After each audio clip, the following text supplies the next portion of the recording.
सदाशिवसमारम्भाम् व्यासशङ्करमध्यमाम् अस्मदाचार्यपर्यन्ताम् वन्दे गुरुपरम्पराम्। नमः शान्तिदान्तिक्षमा सत्यधाम्ने नमः पापपुञ्जाद्रिदम्भोलिनाम्ने नमस्ते स्वयं ज्योतिरानन्दभूम्ने नमः शङ्कराचार्यनाम्ने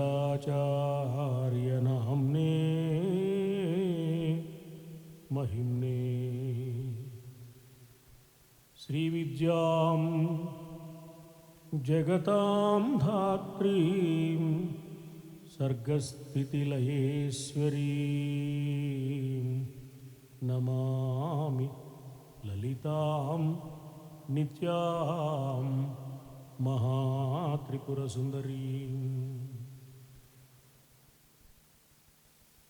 सृष्ट्वाखिलं जगदिदं सदसत्स्वरूपं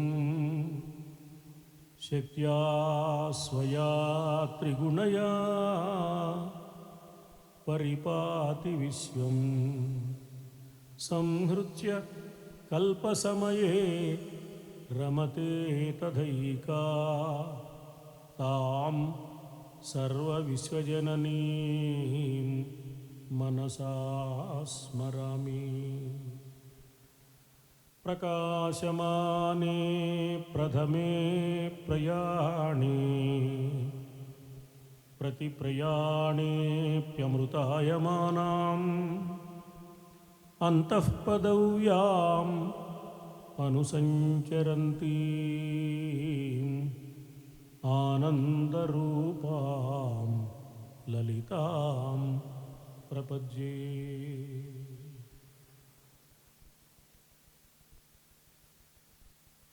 జగద్గురువుల పాదార విందాలకు,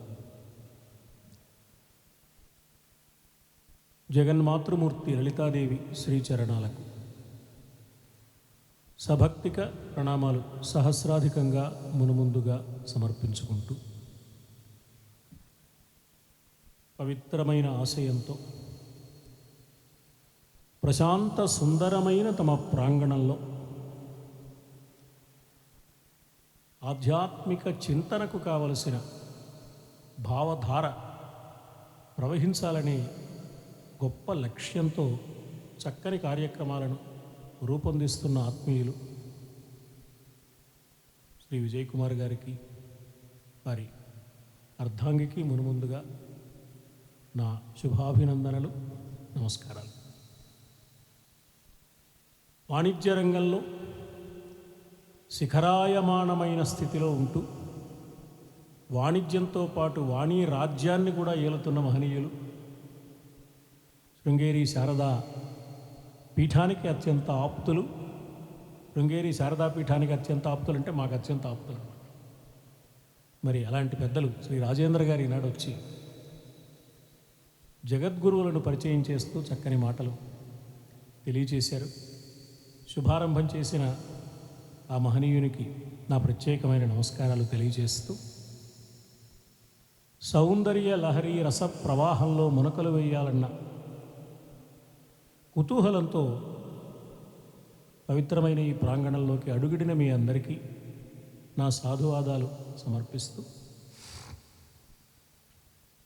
ఈ వారం రోజులలో యథావకాశంగా సౌందర్య లహరిలో జగద్గురువులు నిరూపించిన అమ్మవారి తత్వాన్ని గురించి ఎంతో కొంత చెప్పడానికి ప్రయత్నం చేస్తాను.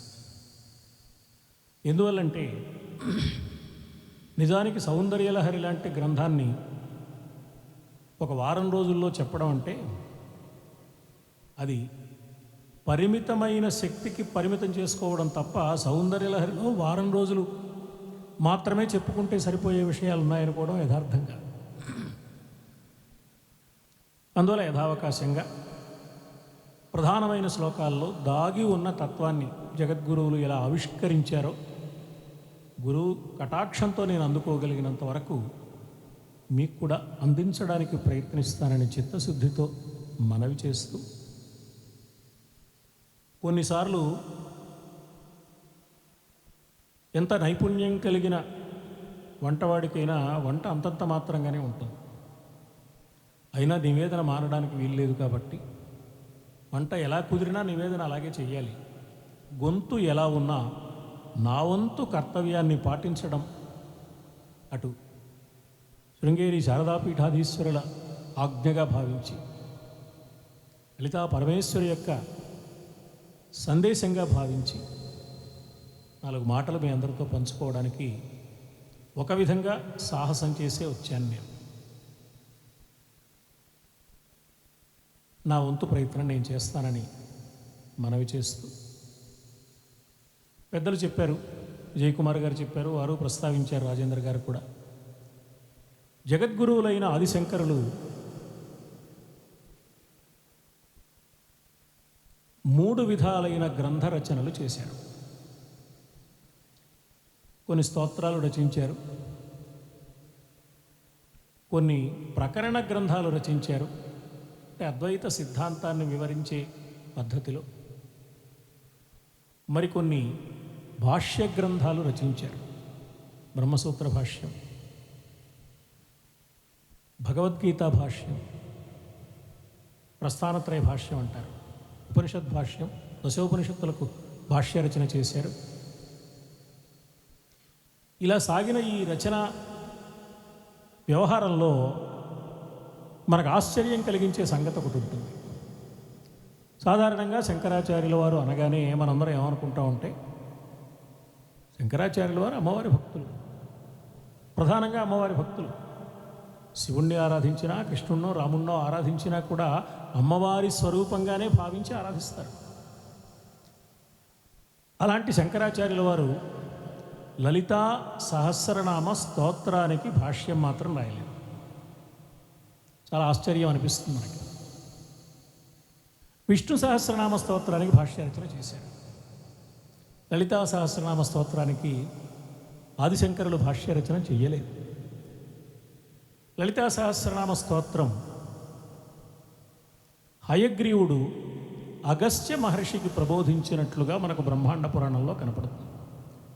హయగ్రీవ అగస్త్య సంవాదే అని మనం చెట్ట చివర చదువుకుంటాం. లలిత ఉపాఖ్యానం చెప్పాడు, లలితాదేవి కథలన్నీ చెప్పాడు హయగ్రీవుడు.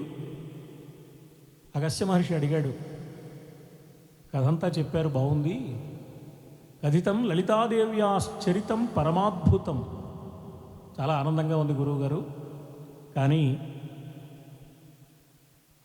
మమవా యోగ్యత నాస్తి శ్రోతుం నామసహస్రకం. లలితాదేవి కథలన్నీ చెప్పారు, బాగుంది, కానీ లలితాదేవికి 1000 నామాలు ఉన్నాయట, మీరు చెప్పనే లేదు. అవి వినేందుకు నాకు అర్హత లేదా, లేక తరువాత చెబుదాలని అనుకుని మర్చిపోయారా? కిం వా త్వయా విస్మృతం వా జ్ఞాత్వా వా సముపేక్షితం మమ వా యోగ్యత నాస్తి శ్రోతుం నామసహస్రకం. మరచిపోయారా? ఇతడికి కథలు చాలే, నామాలు వాటి రహస్యాలు ఎందుకు లేని ఆగారా? నాకు అర్హత ఉందని మీరు భావిస్తే అనుగ్రహించండి అంటే లలితా సహస్రనామం మొత్తం చెప్పారు హయగ్రీవుడు. చెప్పిన తర్వాత నేను అడిగాను, మీరు సహస్రనామం చెప్పారు, నాకు చాలా సంతోషంగా ఉంది, సంతృప్తిగా ఉంది అనాలి కదా అగస్త్యుడు. అనలేదు. చెప్పారు, బాగానే ఉందండి, కానీ లలితాదేవి యొక్క మంత్ర సంబంధమైన దివ్య స్వరూపం 300 నామాలలో ఉన్నదట. లలితా త్రిశతి అంటారట. ఆ త్రిశతి కూడా చెప్పండి, నాకు సంతృప్తి పూర్తిగా కలగలేదు అన్నాడు అగస్త్య మహర్షి అంతటివాడు. అప్పుడు హయగ్రీవుల వారు లలితా త్రిశతి కూడా చెప్పారు. ఈ లలితా త్రిశతి అమ్మవారిని మనం ఉపాసించడానికి పెద్దలు అనుగ్రహించిన పంచదశి మంత్రమన్న పేరుతో ఏ 15 అక్షరాలు ఉన్నాయో అందులోని ఒక్కొక్క అక్షరంతో 20 నామాలు సిద్ధం చేస్తే 300 నామాలు త్రిశతిగా వచ్చాయి. ఈ లలితా త్రిశతికి జగద్గురువులైన ఆదిశంకరులు భాష్య రచన చేశారు. లలితా సహస్రనామ స్తోత్రానికి చేయలేదు. మనకు ఆశ్చర్యంగా అనిపిస్తుంది చేయకపోవడం. అయితే మరొక కోణంలో పరిశీలిస్తే లలితా సహస్రనామ స్తోత్రానికి జగద్గురువులు వేరొక పద్ధతిలో భాష్య రచన చేశారు. ఏమిటా భాష్యము అంటే ఆ భాష్యమే సౌందర్యలహరి స్తోత్ర కావ్యం. దాదాపుగా లలితా సహస్రనామంలోని తత్వాన్ని, లలితా సహస్రంలో నిరూపించిన అమ్మవారి స్వరూపాన్ని, అమ్మ స్వభావాన్ని, అమ్మ భక్త రక్షణ దాక్షిణ్య గుణ వైభవాన్ని, కుండలిని శక్తి స్వరూపిణిగా అమ్మ కొలువు తీరి ఉన్న పద్ధతిని, అమ్మను అంతరంగ పీఠం మీద దర్శించుకోవడానికి కావలసిన యోగ విధానం లలితా సహస్రనామంలో ఎలా ఉంది, ఈ విశేషాలన్నీ సౌందర్యలహరిలోకి తీసుకొచ్చి జగద్గురువులైన ఆదిశంకరులు కవితాత్మకమైన పద్ధతిలో లలితా సహస్రనామ స్తోత్రానికి భాష్యరచన చేశారా అనిపిస్తుంది.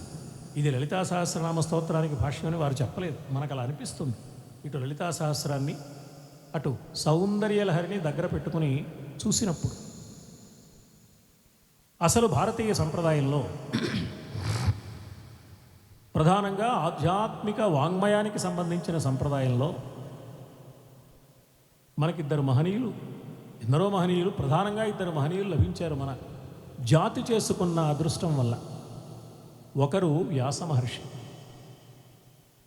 ఒకరు ఆదిశంకరాచార్యులు. వాళ్ళిద్దరినీ సూత్ర భాష్యకర్తలు అంటారు. వ్యాసుల వారు సూత్రాలు సిద్ధం చేస్తారు, శంకరుల వారు భాష్య రచన చేస్తారు. బ్రహ్మసూత్రం అయినా అంతే, భగవద్గీత అయినా అంతే, విష్ణు సహస్రనామం అయినా అంతే. ఉపనిషత్తులు వేదవాంగ్మయంలోవి ఉపనిషత్తుల ఆధారంగానే వీరు బ్రహ్మసూత్ర భాష్య రచన చేశారు. బ్రహ్మసూత్ర రచన చేశారు వ్యాసుల వారు, భాష్య రచన చేశారు ఆదిశంకరుడు. ఇలా వారిద్దరూ కలిసి ఈ సమాజానికి కావలసిన దారి చూపించడానికి ఒక పథకం వేసినట్టుగా మనకు కనపడుతుంది. ఒకే పరమాత్మ శివ కేశవ రూపాలు ధరించి జాతిని ఆదుకునే ప్రయత్నం ఎలా చేశాడో వ్యాసశంకరులిద్దరూ ఆ పనే చేశారు. వ్యాసుడు సాక్షాత్తు శ్రీ మహావిష్ణు స్వరూపుడని, శంకరాచార్య స్వామి పరమేశ్వర అవతారమని మనందరం విశ్వసిస్తాం. శ్రీ మహావిష్ణువు ఎన్నో అవతారాలు ధరించాడు ధర్మ సముద్ధరణ కోసం. అందుకని శ్రీ మహావిష్ణువు యొక్క ధర్మావతారం, ఆ ధార్మిక విశేషాలన్నీ చెప్పినవారు మహానుభావులు వ్యాసుల వారు. అందుకని శ్రీ మహావిష్ణువు యొక్క ధర్మావతారం వ్యాసుల వారైతే, పరమేశ్వరుడి యొక్క జ్ఞానావతారం జగద్గురువులైన ఆదిశంకరులు. మనకేం కావాలి? ధర్మం కావాలి, జ్ఞానం కావాలి. జ్ఞానం తెలుసుకోవాలి, ధర్మాన్ని ఆచరించాలి. జ్ఞానం తెలుసుకోకుండా ధర్మాచరణ సాధ్యం కాదు. జ్ఞానం తెలిస్తే వాడు అధర్మం చెయ్యడు. వాడు అధర్మం చేసేటవాడు జ్ఞానం తెలియలేదన్నమాట. వాడు జ్ఞాని అయితే ఎప్పుడు అధర్మం చెయ్యనే చేయడు. అందువల్ల జ్ఞానం తెలుసుకోవాలి, ధర్మాన్ని ఆచరించాలి. శ్రీ మహావిష్ణువు యొక్క ధర్మావతారంగా వ్యాసుల వారు వస్తే, పరమేశ్వరుని యొక్క జ్ఞానావతారంగా ఆదిశంకరులు అవతరించారు. అందువల్ల వారు రచించిన లలితా సహస్రనామ స్తోత్రం ఆధారంగా జగద్గురువులు సౌందర్యలహరి మనకు అనుగ్రహించారు. ఇది మనం గుర్తుపట్టడానికి వీలుగా వాళ్ళిద్దరూ కలిసి మనకు చిన్న అవకాశం కూడా కలిగించారు. వ్యాసుల వారు లలితా సహస్రనామంలో 1000 నామాలు చెప్పి 999వ నామంలో, అది చిట్ట చివరి నామం. అదేంటంటే 1000 నామాలు ఉంటే ఇంకో నామం ఉంది కదా, ఈ చిట్ట చివరి నామం అంటారు ఏమంటే, చివరి నామం. ఈ 999 నామాలు ఎవరిని గురించి చెప్పాయో తెలియజేసే నామం లలితాంబిక. ఈ 1000వ నామంలో ఉన్న లలితాంబిక అనే మాట 999 నామాలు ఎవరిని గురించి చెప్పామో తెలియజేసే మాట. అందుకని 999వ నామమే చివరి నామం. అందులో ఏముంది అంటే, శివశక్తి ఐక్య రూపిణి. శివుడు శక్తి కలిస్తే ఏర్పడిన రూపం లలితాదేవి. శివశక్తి ఐక్య రూపిణి అని వ్యాసుల వారు అక్కడ ఆగారు. శంకరుల వారు శివశక్త్యాయుక్తో యది భవతి శక్తః ప్రభవితుం, శివశక్త్యైక్య రూపిణి అని వ్యాసుల వారు ముగిస్తే శివశక్త్యాయుక్త అని శంకరుడు ప్రారంభించారు. అంటే ఇది భాష్య రచన కొనసాగుతోందన్నమాట. సిద్ధాంతాన్ని వ్యాసుల వారు అందించారు, భాష్యాన్ని శంకరుడు ఆరంభించారు అని మనకు తెలుసుకోవడానికి మంచి సూచన చేశారు వారిద్దరూ కలిసి. శంకరులు ఇలాంటి చమత్కారాలు చాలా చేస్తారు. శంకరులు చేసిన మరొక చమత్కారం సౌందర్యలహరిలో మొట్టమొదటి శ్లోకంలో మొట్టమొదటి మాట శివశక్త్యాయుక్త, అందులో మొట్టమొదటి పదం శివ. సౌందర్యలహరిలో చిట్ట చివరి శ్లోకంలోని చిట్ట చివరి పదం ఏమిటి అని చూస్తే పదీయాభిర్వాగ్భి తవ జనని వాచాం స్తుతిరియం. ఇయం, ఈ రెండు మాటలు ఒక చోటకి చేర్చండి. మొదటి పదం శివ, సౌందర్యలహరిలో మొట్టమొదటి శ్లోకంలోని మొదటి మాట శివ. సౌందర్యలహరిలోని చిట్ట చివరి శ్లోకంలోని చిట్ట చివరి మాట ఇయం. ఈ రెండు ఒక చోటకి చేరిస్తే శివ ఇయం, ఈమెయే శివుడు. ఏమిటండి, ఈమె లలిత కదా, లలిత అయితే శివుడు అంటారు ఏమిటి అంటే ఈమెయే లలిత, ఈమెయే శివుడు. శివునిలో అర్ధభాగం లలిత అని మనం అనుకుంటాం. ఈ సౌందర్యలహరిలోనే ఒక చోట శంకరాచార్యుల వారు చమత్కారంగా అర్ధభాగంతో తృప్తి పడక మొత్తం అంతా నువ్వే ఆక్రమించుకున్నావు కదమ్మా, ఇంకా శివుడికి చోటు ఎక్కడుంది, మొత్తం అంతా నువ్వే ఉన్నావు కదా అని చమత్కరించారు. ఆ విశేషాలు కూడా మనం చెప్పుకుందాం. అందువల్ల ఈమెయే శివుడు. ఆమె శివుడు ఎలా అయింది, అయితే ఏం జరిగింది, అది మనం ఎలా తెలుసుకోవచ్చు, తెలుసుకుంటే మనకు కలిగే అనుభూతి ఎలాంటిది, ఈ విశేషాలన్నీ లలితా సహస్రనామం నిండా మనకు కనపడతాయి. ఇలా ఉన్న ఈ లలితా సహస్రనామ వైభవాన్ని శంకరాచార్య స్వామి సౌందర్యలహరిగా అందించినప్పుడు మనకొక అద్భుతమైన విశేషం కనపడుతుంది. సర్వసాధారణంగా కవులు రచనలు చేస్తుంటే ప్రధానంగా సంస్కృత వాంగ్మయంలో, ఇందాక వారు ఏదో షేక్స్పియర్ అన్నారు, ఇంకెవరి పేరో చెప్పారు, ఆ ఆంగ్ల మహాకవుల గురించి నాకు తెలియదు. సంస్కృత మహాకవుల్లో కాళిదాసుకు ఒక గొప్ప పేరుంది. ఏంటంటే మామూలుగా మన వేళ్లలో ఈ చిటికిన వేలని కనిష్ఠిక అంటాం. ఎవరిని గురించి అయినా 1, 2, 3 వరుసగా చెప్పండి అంటే కాళిదాసు అంటాం. మొదటివాడు అనమాట ఆయన, అందరికంటే గొప్పవాడు అనమాట. కవికుల గురువు అని పేరు ఆయనకి. ఎన్నో అద్భుతమైన కావ్యాలు రాశాడు, 3 నాటకాలు, 3 కావ్యాలు. శ్యామలాదండకం అద్భుతమైన రచన. అందుకని కాళిదాసును మించిన కవి సంస్కృత భాషలో లేడు కాబట్టి మొదటివాడు కాళిదాసు అన్నారు.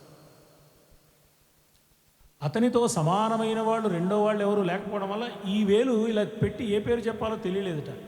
అందుకని ఈ వేలుకి ఏ కవి పేరు లేకుండా పోయింది. అందుకని ఈ వేలుకి అనామిక, ఉంగరం వేలికి సంస్కృత భాషలో అనామిక అని పేరు. అనామిక సార్థవతి బభూవ అన్నారు. ఇదేంటండి, కాళిదాసు ఇంత గొప్పవాడు అంటారు, మరి వాల్మీకి మహర్షి ఏమయ్యాడు, వ్యాస మహర్షి ఏమయ్యాడు, శంకరాచార్యుల వారు ఏమయ్యారు, వాళ్ళు కూడా కాళిదాసు తర్వాతేనా అంటే వాళ్ళు ముగ్గురు ఈ కాంపిటీషన్లో లేరు. వాళ్ళు జడ్జెస్, ఆ స్థాయి వాళ్ళు పోటీకి వెళ్ళే స్థితికి గల వాళ్ళు కాదు. అందుకని వాళ్ళ ముగ్గురిని మినహాయించి తర్వాత వచ్చిన లౌకికమైన రచన చేసిన కవులను పరిగణించినప్పుడు కాళిదాసు మొదటివాడు. శంకరులు ఎంత గొప్ప జ్ఞానిగా, ఎంత గొప్ప యోగిగా, ఎంత గొప్ప భక్తుడుగా కనిపిస్తారో అంత గొప్ప కవి కూడా ఆయన, సారస్వతవేత్త కూడా. కానీ కవిగా మాత్రమే లేకుండా సన్యాస దీక్ష తీసుకుని జగద్గురు స్థానంలో ఉన్నారు కాబట్టి కవుల వరసలోకి ఆయన రాలేదు. మాకు బెంగళూరులో శ్రీకృష్ణదేవరాయ రసజ్ఞ సమాఖ్యానం ఉంది. ఆచార్య తంగిరాల వెంకట సుబ్బారావు గారు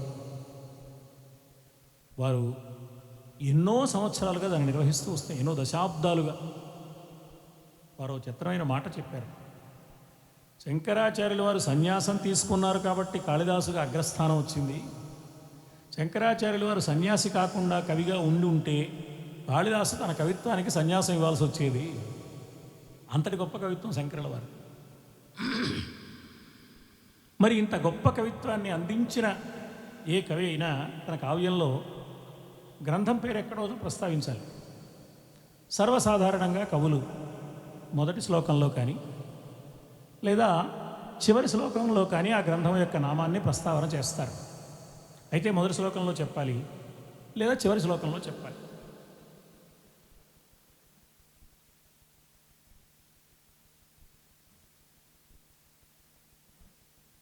కానీ శంకరులు తనోతు క్షేమం నస్తవ వదన సౌందర్యలహరి, సౌందర్యలహరి అనే పేరున్న శ్లోకం 44వ శ్లోకం. ఇది సౌందర్యలహరిలో మొదటి శ్లోకము కాదు, చివరి శ్లోకము కాదు. తనోతు క్షేమం నస్తవ వదన సౌందర్యలహరి పరీవాహ స్రోతసరణిరివ సీమంతసరణి వహంతీ సింధూరం ప్రబలకబరీభారతిమిరద్విషాం బృందైః బందీకృతమివ నవీన అర్కకిరణం. అమ్మా, నీ వదన సౌందర్య లహరి. ఈ గ్రంథానికే సౌందర్య లహరి అని పేరు. సౌందర్యం అంటే ఎంతో కొంత మనకు తెలుసు, లహరి అంటే కూడా తెలుసు, ప్రవాహం అని. సౌందర్యం ప్రవాహం ఏమిటండి అంటే, ప్రవాహం మొత్తం అంతా ఒకేలా ఉండదు, ఎక్కడికెక్కడ మారిపోతూ ఉంటుంది. నిలువ ఉన్న నీరైతే ఒకేలా ఉంటుంది, ప్రవాహం మాత్రం ఒక్కొక్క చోట ఒక్కొక్క విధంగా ఉంటుంది. అమ్మవారి సౌందర్యం ఎప్పటికప్పుడు నిత్య నూతనమైన చైతన్యంతో ఉంటుంది కాబట్టి ఆ సౌందర్యాన్ని సౌందర్య ప్రవాహంగా భావించారు జగద్గురువులైన ఆదిశంకరు. అందుకని సౌందర్య లహరి అన్నారు ఆయన. ఈ సౌందర్య లహరి ఎక్కడుంది అంటే అమ్మవారి అణువణువులోనూ సౌందర్య లహరి. అయినా మనం పెద్దల దగ్గరికి వెళ్ళినప్పుడు, దేవతామూర్తుల దగ్గరికి వెళ్ళినప్పుడు ముఖ్యంగా వారి ముఖమండలాన్ని చూడాలని ఆశిస్తాం. అందుకని అమ్మవారి ముఖము యొక్క సౌందర్య లహరి అది ఎలా ఉందో చెప్తున్నారు. ఎలా ఉంది అంటే, తనోతు క్షేమం నహ, మాకు అందరికీ మనకందరికీ క్షేమాన్ని ఇచ్చుగాక. అమ్మవారి ముఖ సౌందర్య లహరి మనందరికీ క్షేమాన్ని కలిగించుగాక. అది 44వ శ్లోకంలో వారు చెప్పిన మొదటి మాట. తనోతు క్షేమం నస్తవ వదన సౌందర్య లహరి. నహ అంటే మాకు లేక మనకు అని అర్థం. తనోతు క్షేమం నహ, నహ మాకు, తవ నీ యొక్క, మా నీ యొక్క వదన సౌందర్య లహరి క్షేమం తనోతు క్షేమాన్ని ఇచ్చుగాక. ఎలా ఉందయ్యా ఆ వదన సౌందర్య లహరి? క్షేమాన్ని ఇవ్వడానికి వీలుగా ఉందా? ఇందువల్ల క్షేమాన్ని ఇస్తుందని అంటున్నారు జగద్గురువులైన ఆదిశంకరులు. అంటే ఆ ముఖం ఎలా ఉంది అంటే, పరీవాహ స్రోత సరణిరివ సీమంత సరణి వహంతీ సింధూరం ప్రబలకబరీభారతిమిరత్ ద్విషాం బృందైః బందీకృతమివ నవీన అర్కకిరణం. అమ్మవారు నల్లని ఒత్తైన గిరజాలు తిరిగిన అందమైన కేశపాశాన్ని కలిగి ఉన్నది.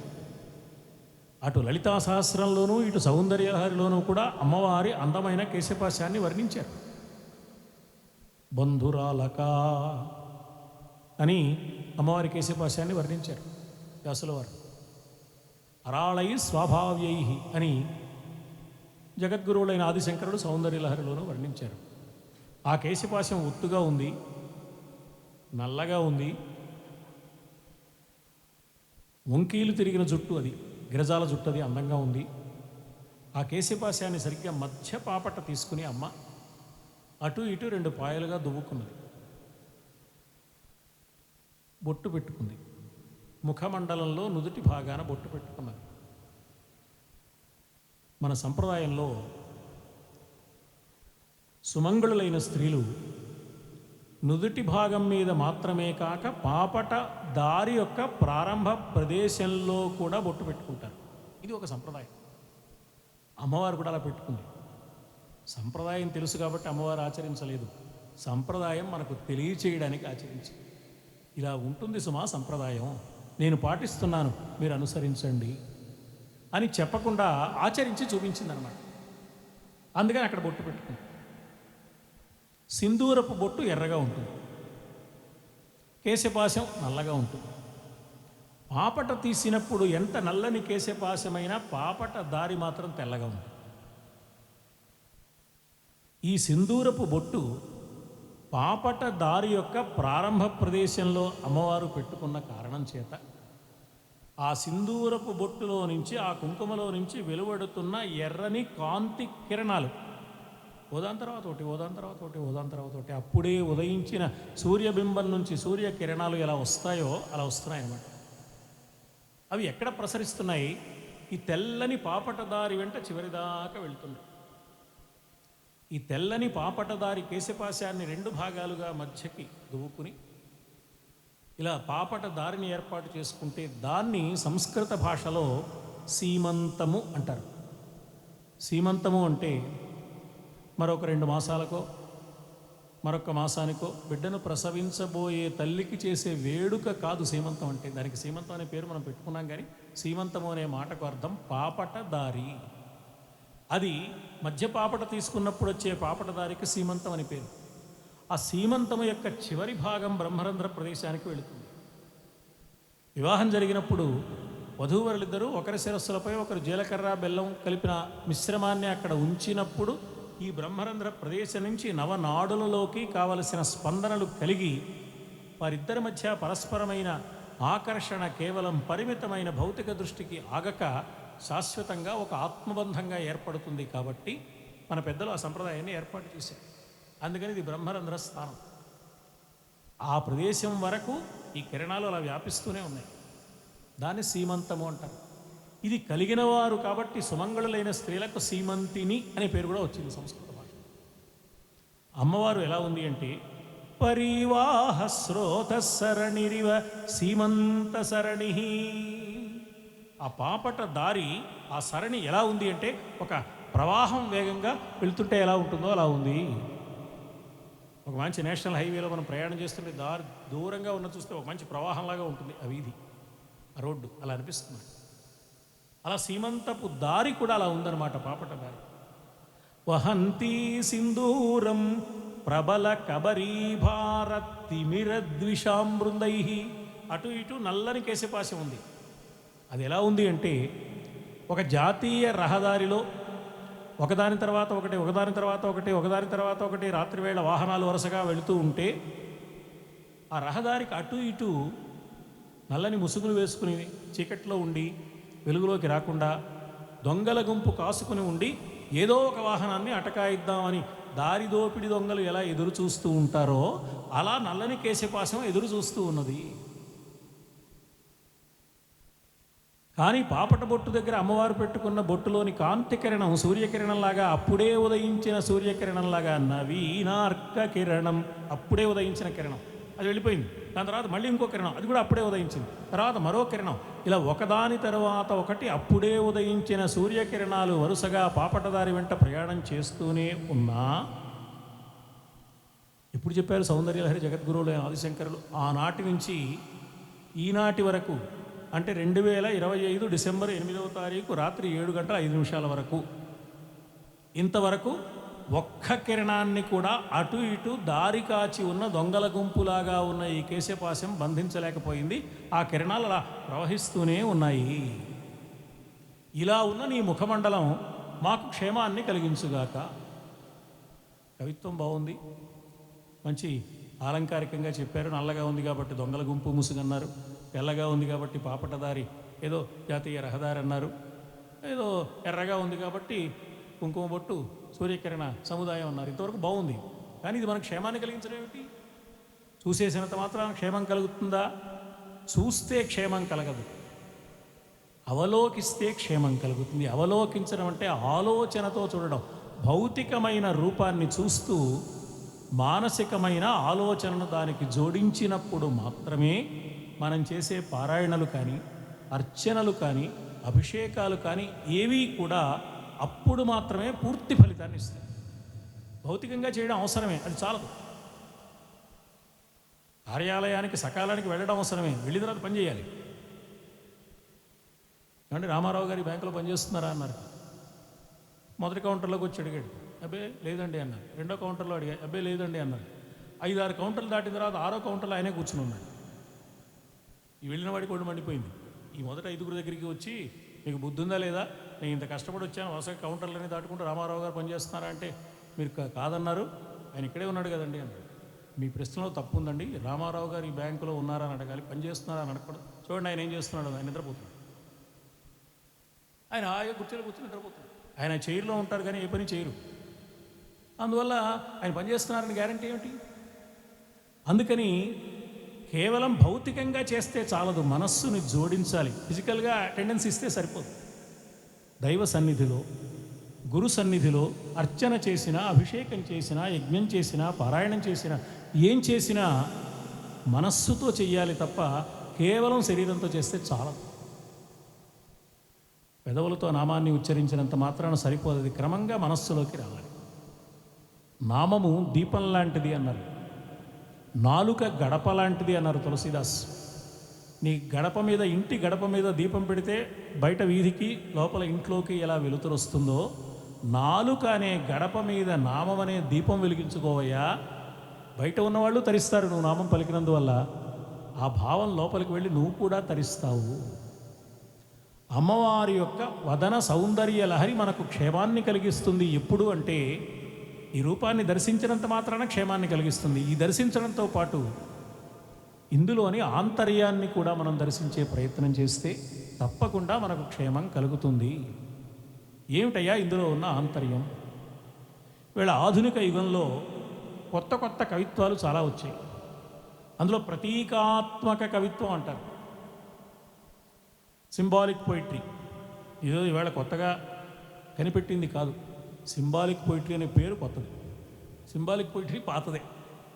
తమ సోమా జ్యోతిర్గమయా, చీకట్లో నుంచి నన్ను వెలుగులోకి తీసుకువెళ్ళి, ఈ చీకటి ఒక సంకేతం, ఆ వెలుగు ఒక సంకేతం తప్ప ఏదో చీకట్లో ఉన్నాడు, లైట్ వేశాడు, వెలుతుల్లోకి వచ్చాడు కానే కాదు. అది ఆ చీకటి ఒకదానికి సంకేతం, ఆ వెలుగు ఒకదానికి సంకేతం. కాబట్టి సంకేత రూపంలో ఉన్న ప్రతీకాత్మకమైన కవిత్వం ఎప్పటి నుంచో ఉంది, ఇవాళ కొత్తగా పుట్టింది కాదు. ప్రాచీన వాంగ్మయం అంతా సంకేతమైన కవిత్వమే, ప్రతీకాత్మకమైన కవిత్వమే. మన ప్రతీకల్లో, భారతీయ సంప్రదాయంలో ఉన్న ప్రతీకల్లో, అన్ని ప్రతీకల్లో మనస్సుకు కూడా కొన్ని ప్రతీకలు ఉన్నాయి. మనస్సు ఏ మానవుడి మనస్సు అయినా 3 రకాలుగా పనిచేస్తుంది. మనస్సుకు 3 లక్షణాలు ఉన్నాయి, 3 గుణాలు ఉన్నాయి మనస్సులో. గుణ త్రయ విభాగ యోగమన్న పేరుతో భగవద్గీతలో పరమాత్మ మానవుడి మనస్సులో ఉన్న 3 గుణాలు ఏమిటో, అవి ఎలా ఉంటాయో, వాటి తీరు తెన్నులు అన్నీ చెప్పారు. అందులో ఒకటి తమో గుణం. తమస్తు అజ్ఞానజం విద్ధి మోహనం సర్వదేహినాం ప్రమాద ఆలస్య నిద్రాభి తన్నిబధ్నాతి భారత. ప్రమాదం అంటే పొరపాటు పడ్డం, ఉన్నది ఒకటైతే ఇంకోలా అనుకుంటాడు. ఆలస్యం అంటే సోమరితనం. నిద్ర అవసరమే, ఒక దశ వరకు, ఒక హద్దు వరకు నిద్రపోవడం అవసరమే. కానీ భార్యడు పొద్దుక్కే దాకా నిద్రపోవడం మాత్రం ఖచ్చితంగా అనవసరం. నిద్ర అవసరమే, బ్రాహ్మీ ముహూర్తంలో నిద్ర లేవాలి, కనీసం సూర్యోదయం కంటే ముందు నిద్ర లేవాలి. అతి నిద్ర తమోగుణం అవుతుంది. ప్రమాదము, ఆలస్యము, నిద్ర మొదలైన లక్షణాలు కలిగించి మనిషిని కట్టిపడేసే లక్షణం, ఏ విషయమో అర్థం కాకుండా చేసే స్థితి తమోగుణానికి ఉంటుందయ్యా. అంటే నువ్వు ఆ స్థితిలో ఉన్నావంటే నీలో తమోగుణం పుష్కలంగా ఉన్నట్టు లెక్క, ఆలోచించుకో అని చెప్పాడు ఆయన. రజో రాగాత్మకం విద్ధి తృష్ణాసంగ సముద్భవం.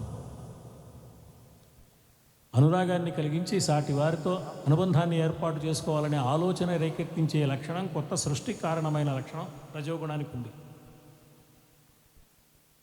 ఇక సత్వగుణం ప్రశాంతంగా ఉంటూ సుఖసంగేన బధ్నాతి జ్ఞానసంగేన చానఘ. మనస్సుకు సుఖాన్ని, ప్రశాంతతను కలిగించి జ్ఞానం వైపు నడిపించే లక్షణం కలిగింది సత్వగుణం. తత్ర సత్వం నిర్మలత్వాత్ ప్రకాశకం అనామయం సుఖసంగేన బధ్నాతి జ్ఞానసంగేన చ అనఘ. ఈ 3 గుణాలు మనస్సుకున్నాయని చెప్పారు.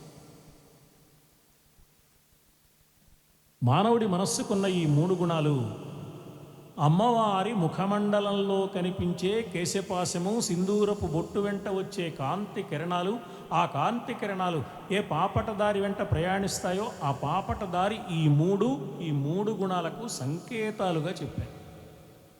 నల్లగా ఉంటుంది కేశపాశం కాబట్టి తమోగుణం, తెల్లగా ఉంది పాపటదారి కాబట్టి సత్వగుణం, ఎర్రగా ఉన్న ఈ సింధూరం నుంచి వెలువడుతున్న కాంతి కిరణ సముదాయం ఒకదాని వెంట ఒకటి వచ్చేవి, ఇది రజోగుణానికి సంకేతం. మనకి ఏం కావాలి? మనం కావలసినట్టు ఉండవు, 3 గుణాలు మనకున్నాయి. అయితే ఈ 3 గుణాలు ఏ నిష్పత్తిలో ఉండాలి? కాఫీలో పాలు ఉండాలి, పంచదార ఉండాలి, డికాక్షన్ ఉండాలి. ఏది ఎంత ఉండాలి? పంచదార తీయగా ఉంటుందండి అని గ్లాసులో సగం వరకు పోస్తే అది పానకం అవుతుంది, కానీ కాఫీ అవుతుంది. ఏది ఏ నిష్పత్తిలో ఉండాలో ఆ నిష్పత్తిలో ఉండాలి. మనలో కూడా మనం సక్రమంగా నడుచుకోవాలంటే 3 గుణాలు ఉన్నాయి, కానీ అవి ఉండవలసిన నిష్పత్తులలో ఉండాలి. ఆ నిష్పత్తులు హెచ్చుతగ్గులు వస్తే వాటిని సరిచేసుకోవడం కోసమే మనం చేసే సాధన. మనం అర్చన చేసినా, అభిషేకం చేసినా, యజ్ఞం చేసినా, యాగం చేసినా దేనికి అంటే మనలో అనివార్యంగా సృష్టి ధర్మంలో భాగంగా మనం సృష్టిలో భాగం కాబట్టి సృష్టిలో ఏమున్నాయో మనలో కూడా ఉంటాయి. హోల్సేల్లో ఉన్నవి రీటైల్లోకి వస్తాయి. రీటైల్లో ఉంది అంటే హోల్సేల్లో ఉంటేనే వస్తుంది. ఈ సృష్టి హోల్సేల్, ఈ మానవ శరీరం రీటైల్. ఈ రీటైల్లో హోల్సేల్లో ఉన్నదే ఉంటుంది. హోల్సేల్లో 3 గుణాలు ఉన్నాయి సృష్టిలో. మానవుడి మనస్సులో కూడా 3 గుణాలు, ఇవి అనివార్యంగా ఉంటాయి.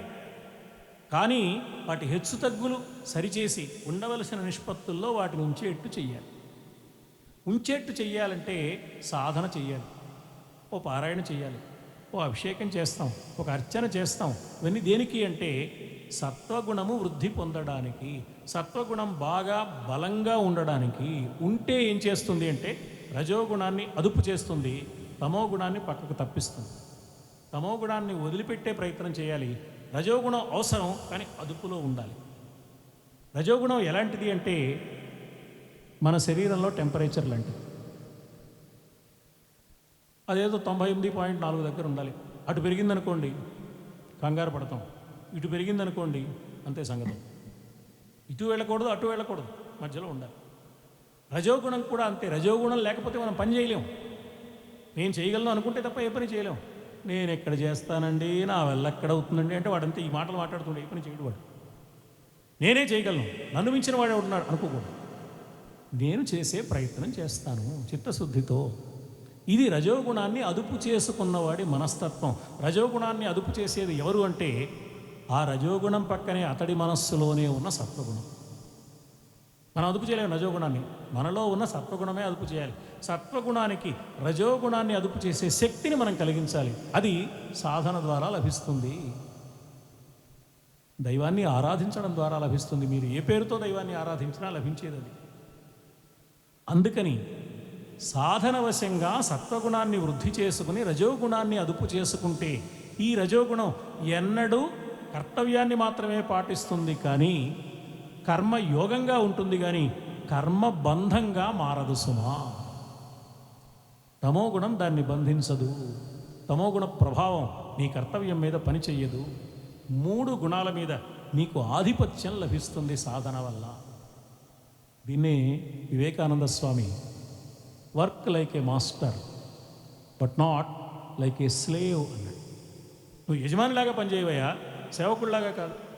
యజమానిలాగా ఎలా పనిచేస్తానండి, నా పైన 10 మంది ఉన్నారండి అంటే మీ కంపెనీకి యజమాని కాదు, నువ్వు నీ మనస్సుకి యజమానిగా ఉండు.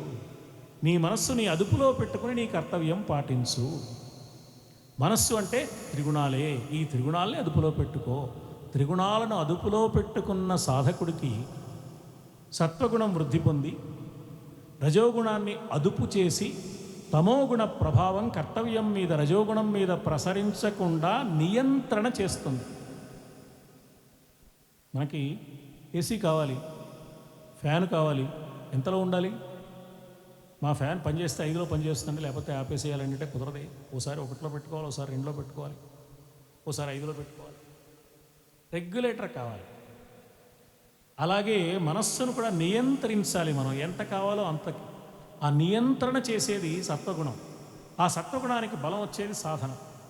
అందువల్ల అమ్మవారి ముఖమండలంలో కనపడుతున్న ఈ 3 తెల్లని పాపటదారి, నల్లని కేశపాశం, ఎర్రని కాంతికిరణ ప్రవాహం, ఈ మూడు సత్వరజస్ తమో గుణాలకు ప్రతీకలు కాబట్టి సత్వగుణాన్ని వృద్ధి చేసుకుని తమో గుణాన్ని పడగొట్టి రజోగుణాన్ని అదుపు చేసి కర్తవ్య పాలనలో నిరంతరం మనం ఉండాలి. కర్తవ్యమే భగవంతుడు, కర్తవ్యాన్ని పాటించడమే జీవితానికి లక్ష్యం. ఈ సత్యాన్ని అమ్మవారి ముఖమండలం సంకేత రూపంలో తెలియజేస్తోంది. కాబట్టి ఆ ముఖమండలాన్ని చూసినప్పుడు ఈ సందేశాన్ని పొందగలిగితే, పొందిన సందేశాన్ని ఆచరించగలిగితే, పారాయణ చేసాం, ఎన్నాళ్ళు పారాయణ చేసినా ఈ పారాయణలో నుంచి క్రమంగా ఆలోచనలో నుంచి ఆచరణలోకి వస్తేనే ఉపయోగం. కాశీ వెళ్ళాలనుంది, ఈ మధ్య అయోధ్యలో కూడా ప్రతిష్ఠ చేశారంటే అయోధ్య వెళ్ళాలనుంది, నైమిసారణ్యం చూడాలనుంది, ఎప్పుడో చిన్నప్పుడు చూసాం గుర్తులేదు, ప్రయాగ చూడాలనుంది. రైల్వే మ్యాప్ పెట్టుకుని ఎటు వెళ్తాం, రోజు రైల్వే మ్యాప్ చూస్తూ ఉంటాడు, టికెట్ కొనుక్కోడు, ప్రయాణం చేయడు. వాడు హైదరాబాద్లోనే ఉంటాడు, వారణాసికి ఎప్పుడు చేరతాడు? ఈ రైల్వే మ్యాప్ చూసుకోవడం ఎలాంటిదో పారాయణ చేయడం అలాంటిది. అది ప్రారంభ దశ. అక్కడి నుంచి క్రమంగా ఆలోచనాత్మకమైన ప్రయాణం, సాధనపూర్వకమైన ప్రయాణం. అమ్మవారి ముఖమండలాన్ని దర్శనం చేసే సందర్భంలో ఆత్మీయ మిత్రులు దర్శన శర్మ గారు రావడం చాలా సంతోషం. అమ్మవారి ముఖమండలాన్ని దర్శించినప్పుడు మనం పొందవలసిన భావం ఇది, అనుభూతి ఇది, ఆలోచన ఇది. అది కర్తవ్యాన్ని ప్రేరణ చేస్తుంది. కాబట్టి కర్తవ్యాన్ని సక్రమంగా నిర్వహించగలిగే స్థితి వచ్చినప్పుడు మనకంతా క్షేమమే కలుగుతుంది. మనకేం కావాలండి? ఐశ్వర్యం కావాలి, విజ్ఞానం కావాలి, సుఖాలు భోగాలు కావాలి, కీర్తి ప్రతిష్టలు కావాలి, ప్రశాంతమైన మానసిక స్థితి కావాలి. ఇవన్నీ కలిపితే ఇవి కావాలి ఇంత పెద్ద జాబితా చెప్పక్కర్లేకుండా ఇవన్నీ కలిపి క్షేమం. అమ్మ అన్నీ ప్రసాదిస్తుంది. అందుకని తనోతు క్షేమం నస్తవ వదన సౌందర్యలహరి. అందుకే ఇప్పటి పరిభాషలో చక్కని మాట బాగా ప్రచారంలోకి వచ్చింది. అమ్మ దయ ఉంటే అన్నీ ఉన్నట్లే. అన్నీ అంటే క్షేమం అన్నమాట. ఆ క్షేమం ఎక్కడి నుంచి వస్తుంది? అమ్మవారి ముఖమండలాన్ని దర్శించినంత మాత్రాన వస్తోంది అంటున్నారు జగద్గురువులైన ఆదిశంకరులు. తనోతు క్షేమం నస్తవ వదన సౌందర్యలహరి పరివాహ స్రోత సరణిరివ సీమంత సరణి వహంతి సింధూరం ప్రబలకబరీ భారతిమిరద్విషాం బృందై బందీకృతమివ నవీన అర్కకిరణం. ఎక్కడో కేరళలో కాలడి గ్రామంలో పుట్టారు ఆ జగద్గురువులైన ఆదిశంకరులు. చిన్న వయస్సులోనే తండ్రి గతిస్తే మరి చాలా చిన్న వయస్సులో సన్యాస దీక్ష తీసుకుని అమ్మ అనుమతితో దేశం మీదకి వెళ్ళిపోయారు. గోవింద భగవత్పాదాచార్యుల వారి దగ్గరికి వెళ్ళారు. అక్కడి నుంచి జగద్గురు పీఠం స్థాపించే స్థితికి ఎదిగారు. తనలోని దివ్య స్థితిని వెల్లడి చేశారు, కొత్తగా ఎదగడం కాదు. మళ్ళీ అమ్మకిచ్చిన మాట కోసం వచ్చారు. ఇలా ఇంత విస్తృతమైన జీవితాన్ని గడిపిన మహానుభావుడు, సర్వసంగ పరిత్యాగ దీక్షలో ఉన్న మహానుభావుడు ఇంత అద్భుతమైన భావనతో కూడిన కవిత్వం చెప్పడం సాధ్యమా? కవిత్వం రజోగుణ ప్రధానంగా పుడుతుంది. సృష్టి ఏదైనా సరే రజోగుణం ఉంటేనే వస్తుంది. అందుకే బ్రహ్మదేవుడు, సృష్టి చేసే బ్రహ్మదేవుడు రజోగుణ సంబంధమైన వాడు. మన త్రిమూర్తుల్లో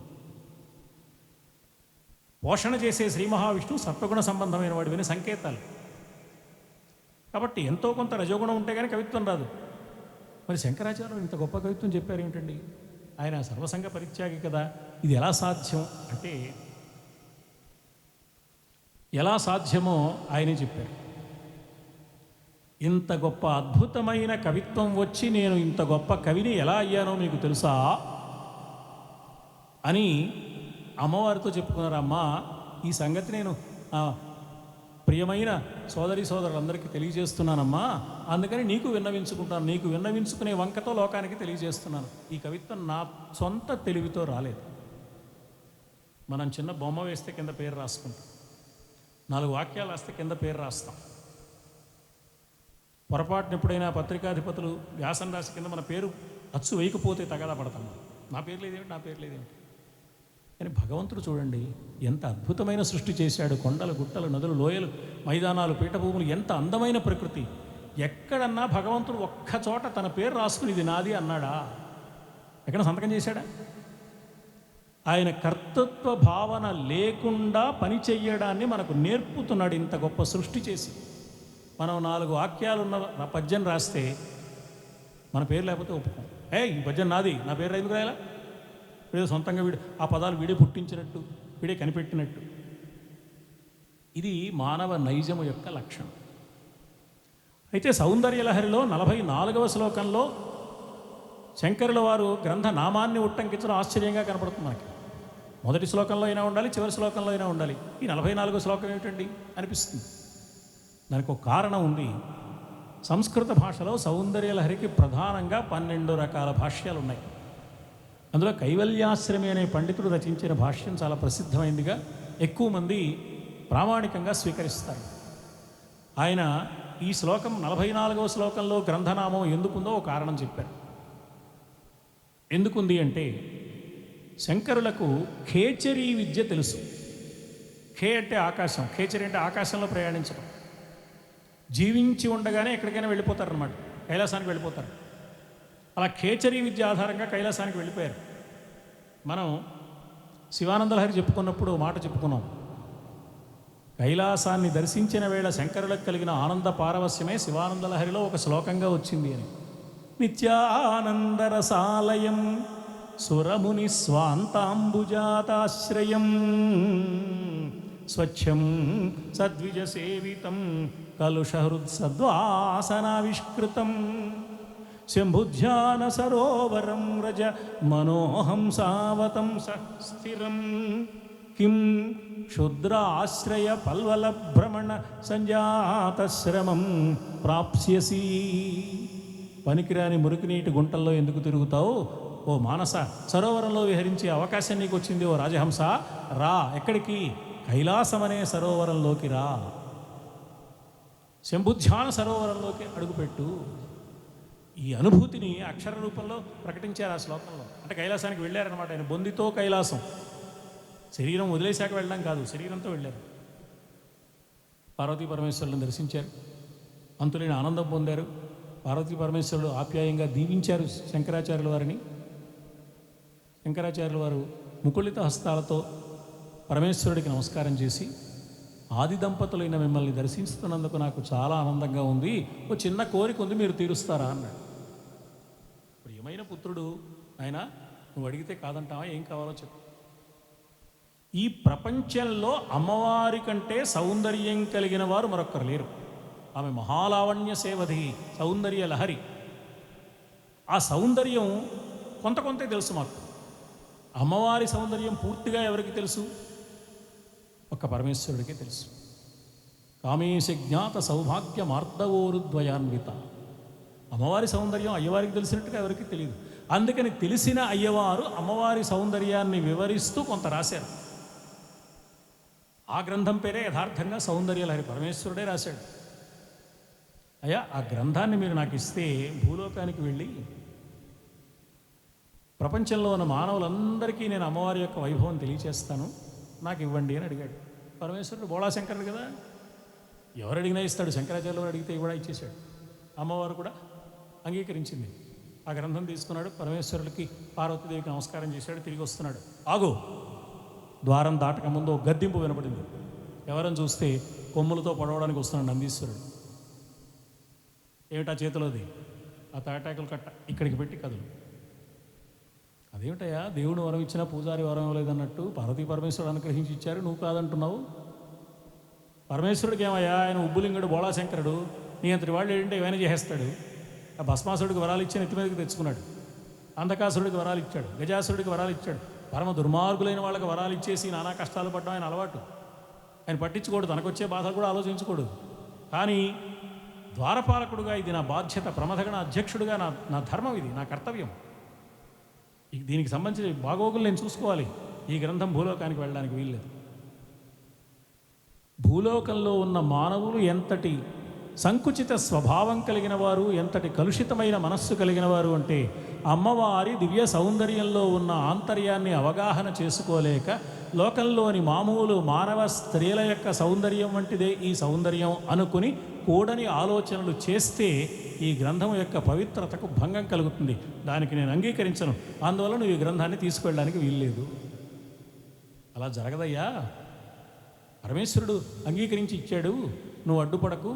నందీశ్వర నమస్తుభ్యం శాంతానంద ప్రదాయక మహాదేవస్య సేవార్థం అనుజ్ఞాం దాతుమర్హసి. నందీశ్వరానికి నమస్కారం చేస్తున్నానయ్యా, పరమేశ్వరుడికి అమ్మవారికి సేవ ఈ విధంగా చేసుకుని లోకంలో సౌందర్యలహరిని వ్యాప్తి చేసే సేవా ధర్మాన్ని పాటించే అవకాశం కలిగించు. ఇప్పుడు అడ్డుపడ్డాను కాబట్టి నమస్కారం అంటున్నావా? ఇందాకేం చేసావు? నా దగ్గరికి వచ్చావా? ఇది అడుగుదాం అనుకుంటున్నాను పరమేశ్వరుడు అని చెప్పావా? సరాసరి వెళ్ళిపోయావా? ఇప్పుడు ఈ గ్రంథం పట్టుకుని వెళుతుంటే నేను అడ్డుకున్నాను కాబట్టి నందీశ్వర నమస్తుభ్యం అంటావు. ఈ నాటకాలన్నీ పనికిరావు. ముందు పుస్తకం అక్కడ పెట్టి కదులు. ఓహో, మాటలు లాభం లేదనుకుని శంకరులు ఆ గ్రంథాన్ని జాగ్రత్తగా భద్రపరుచుకుని పరిగెత్తి వచ్చేద్దామనే ప్రయత్నంలో ఉన్నారు. నందీశ్వరుడు పట్టుకున్నాడు. ఎలాగైనా గ్రంథాన్ని చేజిక్కించుకోవాలని ఆదిశంకరులు, ఎలాగైనా ఈ గ్రంథం భూలోకానికి వెళ్లకుండా చేయాలని నందీశ్వరుడు మధ్య పెనుగులాట జరిగింది. ఆ పెనుగులాటలో నందీశ్వరుడు ఒక తోపు తోసాడు, శంకరులను కింద పడిపోయారు. చేతిలో ఉన్న తాటాకులు చెల్లచెదరుగా అక్కడంతా పడిపోయాయి. నందీశ్వరుడు వాటన్నిటిని ఏరుకునే ప్రయత్నం చేస్తున్నాడు. ఈ లోపల శంకరుడు కూడా తనకందిన తాటాకులు ఏరుకుని మిగతావి కూడా సంపాదించే ప్రయత్నంలో ఇవి కూడా ఎక్కడ నందీశ్వరుడు లాగేసుకుంటా వచ్చినంత వరకు చాలనుకుని భూలోకానికి వచ్చేసాడు. ఇది కైవల్యాశ్రమి అనే పండితుడు తన వ్యాఖ్యానంలో చెప్పిన కథ. భూలోకానికి వచ్చి చూస్తే అందులో 41వ శ్లోకం వరకే ఉంది. 42వ శ్లోకం నుంచి నందీశ్వరుడు దగ్గర ఉండిపోయాయన్నమాట. అప్పుడు శంకరుడు ఆలోచన చేసి ఏం చేయాలో తెలియక పరమేశ్వరుడిని మళ్ళీ ప్రార్థించారు. పరమేశ్వరుడు ఆయనకి అదృశ్య రూపంలో అదృశ్యవాణిగా ఓ మాట చెప్పాడు. దిగులు పడకు నాయనా, ఇది నా సంకల్పం, అందువల్ల ఇలా జరిగింది, నువ్వు బాధపడకు. అక్కడి నుంచి వచ్చే రచన నువ్వు చెయ్యి. 41 శ్లోకాలు నీ దగ్గర సిద్ధంగా ఉన్నాయి, తర్వాత శ్లోకాలు నువ్వు రాసేసి అంటే పరమేశ్వరుడి అనుజ్ఞ మేరకు శంకరాచార్యులు వారు రాశారు. ఆయనకి ఏమనిపించిందంటే గ్రంథ నామాన్ని చెప్పాలి కదా, అమ్మవారి ముఖమండలాన్ని వర్ణించాలి కదా అని ఈ 44వ శ్లోకంలో అమ్మవారి ముఖమండలాన్ని వర్ణిస్తూ మొదటి శ్లోకం చెప్పారు. చెప్పాక ముఖం కంటే ముందుగా కేశపాశాన్ని వర్ణించాలి కదా, నుదుటిని వర్ణించాలి కదా అని 42, 43 శ్లోకాలు చెప్పారు. తర్వాత అక్కడి నుంచి మిగతా సౌందర్యలహరి అంతా చెప్పారు. 100 శ్లోకాలతో సౌందర్యలహరి పూర్తయిపోయింది. పార్వతీ పరమేశ్వరుడు ప్రత్యక్షమయ్యారు. తన చేతిలో ఉన్న గ్రంథాన్ని పరమేశ్వరుడి చేతిలో పెట్టాడు శంకరాచార్య స్వామి. పరమేశ్వరుడు అన్నాడు, నువ్వు ప్రత్యేకించి ఇవ్వక్కర్లేదు, నేను చూడక్కర్లేదు, నువ్వు ఏం రాసావో నాకు తెలుసు. సరిగ్గా నీ చేతిలోకి దొరకకుండా నందీశ్వరుడి దగ్గరే చిక్కుకుపోయిన తాటాకుల్లో ఏ శ్లోకాలు ఉన్నాయో సరిగ్గా అవే నువ్వు రాశావు. ఎలా రాయగలిగాడు? శంకర సాక్షాత్ పరమేశ్వరుడు యొక్క జ్ఞానావతారమైన దక్షిణామూర్తి స్వరూపుడే జగద్గురువు అయిన ఆదిశంకరులు కాబట్టి పరమేశ్వరుడు ఏ రచన చేశారో అదే రచన జగద్గురువులైన ఆదిశంకరులు చేయగలిగారు. కాబట్టే ఈ ఉదంతం కారణంగా మనం గుర్తించవచ్చు 44వ శ్లోకంలోనే గ్రంథనామం ఎందుకున్నది. ఇంత అద్భుతమైన కవిత్వం ఎలా వచ్చిందయ్యా మీకు అని అడిగేవారికి కూడా ఆయన చిత్రమైన సమాధానం చెప్పాడు. అమ్మవారి సౌందర్యం అసాధారణమైన సౌందర్యం. అమ్మా, నీ అద్భుతమైన దివ్య వైభవాన్ని కీర్తించడానికి కావలసిన శక్తి ఎవరికీ లేదు, నాకు కూడా లేదు. అమూతే వక్షోజౌ అమృతరసమాణిక్య కుతుపౌ న సందేహస్పందో నగపతి పతాకే మనసినః పిబంతౌ తౌ యస్మాత్ అవిదితవధూ సంగరసికౌ కుమారౌ అద్యాపి విరదవదన క్రౌంచదళనౌ. 73వ శ్లోకం. అమూతే వక్షోజౌ అమృతరస మాణిక్య కుతుపౌ. అమ్మా, ఈ వక్షస్థలం, అందులో ఉన్న చనుబాలు దాదాపు అమృతం, అమృతాన్ని దాచుకున్న మాణిక్యాలు పొదిగిన బంగారు గిన్నెలు ఆ వక్షస్థలాలు. అది ఎంత మాధుర్యం ఉంటుందో ఆ చనుబాలలో ఎవరు చెప్పగలరు? ఆ స్తన్యము తవ స్తన్యం మన్యే. 75వ శ్లోకం. ధరణిధర కన్యే హృదయతః పయః పారావారః పరివహతి సారస్వతమివ. 75వ శ్లోకంలో చెప్పారు, అమ్మా నీ చనుబాలు ధరణిధర కన్యే. ధరణిధరము అంటే పర్వతం, పర్వత రాజైన హిమవంతుని యొక్క పుత్రికగా జన్మించావు. సౌందర్యలహరి స్తోత్రంలో జగద్గురువులైన ఆదిశంకరులు అమ్మవారిని 2 రూపాలలో చూపిస్తారు మనకు. ప్రధానంగా 2 రూపాలు. ఒకటి త్రిమూర్తుల్లో ఒకడైన పరమేశ్వరుడి భార్య అయిన పార్వతిగా, 2 త్రిమూర్తులకు త్రిమాతలకు అంటే పార్వతీ పరమేశ్వరులకు, లక్ష్మీనారాయణులకు, సరస్వతి బ్రహ్మలకు కూడా ఆజ్ఞలు జారీ చేసే అన్ని లోకాలకు ఆధిపత్యం వహించే భువనేశ్వరిగా కూడా చూపిస్తారు. ఈ 2 రూపాలు కనిపిస్తాయి సౌందర్యలహరిలో మనకు. అంటే ఈ పార్వతీదేవి ఆ శక్తి స్వరూపిణే ఇక్కడ వచ్చింది అనే భావంతో చేసిన రచన సౌందర్యలహరి. అందువల్ల అమ్మా నీవిచ్చిన చనివాలు ఎలాంటివి అంటే పయః పారావారః పరివహతి సారస్వతమివా. సాధారణంగా స్త్రీమూర్తి తల్లిగా మారినప్పుడు ఆమె రక్తము చనువాలుగా మారి వక్షస్థలంలో చేరుతుంది. ఆ రక్తం నిండా ప్రేమ ఉంటుంది. రక్తమంతా అనురక్తితోనే నిండి ఉంటుంది. బిడ్డ మీద వాత్సల్యం ఉంటుంది. బిడ్డ కోసం సిద్ధం చేస్తోందన్నమాట తల్లి. ఇది ప్రకృతి చేసిన అద్భుతమైన విధానం. పుట్టబోయేడు బుల్లి బుజ్జాయి కోసమై పొదుగు గిన్నెకు పాలు పోసి అని కరుణశ్రీ గారు భగవంతుడిని ప్రార్థిస్తారు. ఎంత పని చేసావయ్యా, ప్రతి మాతృమూర్తిలోకి ఆ క్షీరధారల్లో ఏర్పాటు చేస్తున్నావే నువ్వు, ఎంత అద్భుతమైన సృష్టి నీది అని పరమేశ్వరుడిని ప్రార్థించారు భగవంతుడిని. ఉదయశ్రీ కావ్యంలో కరుణశ్రీ మహాకవి. అందువల్ల అందులో ఉన్న పాలు అమ్మవారి ప్రేమే. అమ్మ ప్రేమే బిడ్డకు పాలుగా మారుతుంది. అమ్మ ప్రేమ కారణంగా రక్తమే పాలుగా మారిపోతుంది. రక్తాన్ని పాలుగా మార్చి ప్రేమతో బిడ్డకు అందిస్తుంది. అందులో నీ చనుబాలలో కవిత్వం కూడా ఉంది, సారస్వతం కూడా ఉంది. అది సారస్వత ప్రవాహం. అమ్మవారి దగ్గర లేనిదేముందండి? విద్య అమ్మవారి ఇవ్వవలసిందే, సంపద అమ్మవారి ఇవ్వవలసిందే, సంస్కారం అమ్మవారి ఇవ్వవలసిందే, జ్ఞానం అమ్మవారి ఇవ్వాలి. ఏది కావాలన్నా అమ్మ ఇవ్వవలసిందే. మన దగ్గర ఏమున్నాయి? నేననే అహంకారం ఒకటే మన దగ్గర ఉంది, ఇంకేం లేదు మన దగ్గర. నేననే అహంకారం ఉంది, అహంకారానికి కారణమైన అజ్ఞానం ఉంది. ఈ 2 మాత్రం మన సొంతం. కాపీరైట్ మందే. ఈ 2 పుష్కలంగా ఉన్నాయి. ఇంకేమున్నాయి మన దగ్గర? మన దగ్గర ఉన్నవి ఏవి మనవి కాదు. ఫ్లాస్కులో ఉన్న కాఫీ ఫ్లాస్క్ యొక్క సొంతం ఎలా కాదో, నా తెలివి, నా బలం, నా విద్య, నా పాండిత్యం, నా ప్రతిభ నాది కానే కాదు, నా ద్వారా వ్యక్తమవుతోంది. ఆకాశం నుంచి వర్షధారలుగా కురుస్తున్న వర్షానికి తన 2 చేతులు అడ్డుపెట్టి నా దోసిట్లో నీళ్ళంటే ఎంత సొంతమో, మన నుంచి వ్యక్తమయ్యేదంతా కూడా అంతే సొంతం. అందుకని నా నుంచి వచ్చిన ఈ కవిత్వం నాది కాదమ్మా, అమృతమయమైన నీ ప్రేమతో నీ వందించిన చనుబాలు ఆధారంగా అందులో ఉన్న పయః పారావారః పరివహతి ఒక క్షీర ప్రవాహం, అమృత ప్రవాహం, సారస్వత ప్రవాహంలాగా వస్తే అది ఆస్వాదించాను. ఆస్వాద్యతవయత్ దయావత్యా దత్తం. దయతో నాకు ఇచ్చావు కదమ్మా. నేనెవరు? ద్రవిడ శిశువు. ద్రావిడ దేశంలో ఎక్కడో కేరళలో కాలడి గ్రామంలో పుట్టిన నాకు హిమవత్ పర్వత రాజపుత్రికమైన ధరణిధర కన్యే. అమ్మవారు ఎక్కడుంది? హిమవత్ పర్వతం మీద ఉంది. ఈయన ఎక్కడున్నాడు? కాలడి గ్రామంలో ఉన్నాడు. ఆ దేశానికి ఆ చివర ఉంది. జగద్గురువుల వారు దేశానికి ఈ చివర ఉన్నారు. అయినా అక్కడి నుంచి నాకు ఇచ్చావు కదా.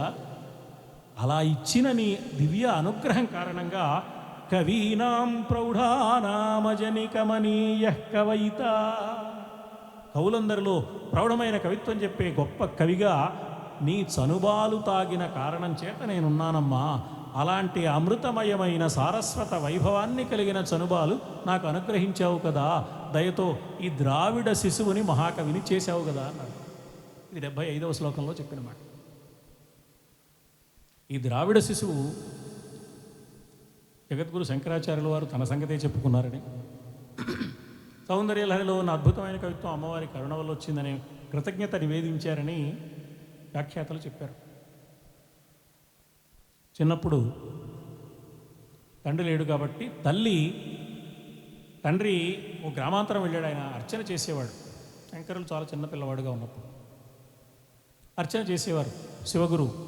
ఆయన గ్రామాంతరం వెళ్ళాడు. భార్యకు అప్పగించాడు బాధ్యత, అర్చనాదికలు సక్రమంగా నిర్వహించమని. ఆవిడ చేస్తోంది, ఆయన గురించి వచ్చేదాకా చూద్దామని. ఒకరోజున ఆమెకు అనారోగ్యం కలిగింది.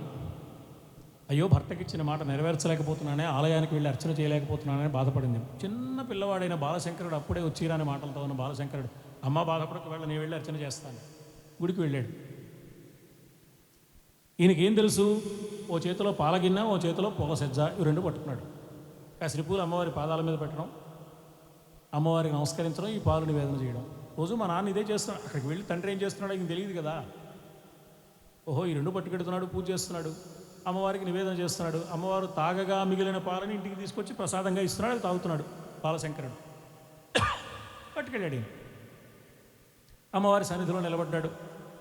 అపరాధ క్షమాపణ స్తోత్రంలో మనం ఒక మాట వింటూ ఉంటాం, న మంత్రం నో యంత్రం తదపి న జానే స్తుతి కథామహో.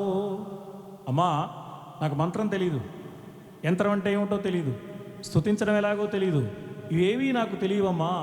అది ఆ వయస్సులో, చిన్న వయస్సులో అమ్మవారి ఆలయంలో అర్చన చేయడానికి వెళ్ళినప్పుడు మా నాన్నగారిలాగా నేను మంత్రాలు చెప్పలేనమ్మా, నాకు ఏ జ్ఞానం లేదమ్మా, నిన్ను అనుసరించడం, నీకు నమస్కరించడం మాత్రమే తెలుసమ్మా అని చిత్తశుద్ధితో అంతరంగాన్ని అమ్మకు నివేదన చేసినప్పుడు వెలువడిన అక్షర సుమాంజలి ఆ అద్భుతమైన స్తోత్రం.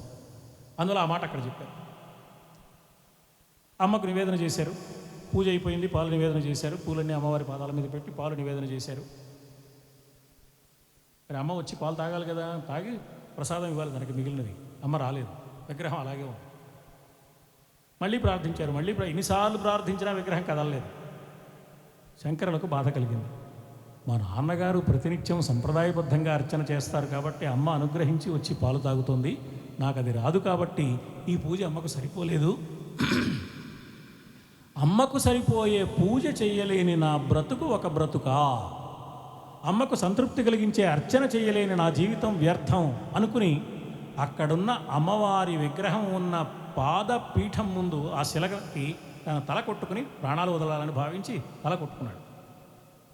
మరి కఠిన శిలామయమైన పాదపీఠం మీద తలపెట్టి కొట్టుకుంటే మరుక్షణం చిట్లిపోతుంది అందులో పసివాడు. కానీ చేతికి మెత్తగా తగిలింది. అమ్మవారు వెంటనే అక్కడ చెయ్యి అడ్డు పెట్టింది. అమ్మ ప్రత్యక్షమైంది. ఎందుకని ఆయన బాధపడతావు, నేను ఉన్నాను అని ఆ గిన్నె తీసుకుని పాలన్నీ గడగడా తాగేసి అక్కడ పెట్టింది. చాలా ఆనందపడ్డాడు. గిన్నెలోకి చూశాడు, గిన్నె ఖాళీ. మళ్ళీ ఏడుపు మొదలుపెట్టాడు.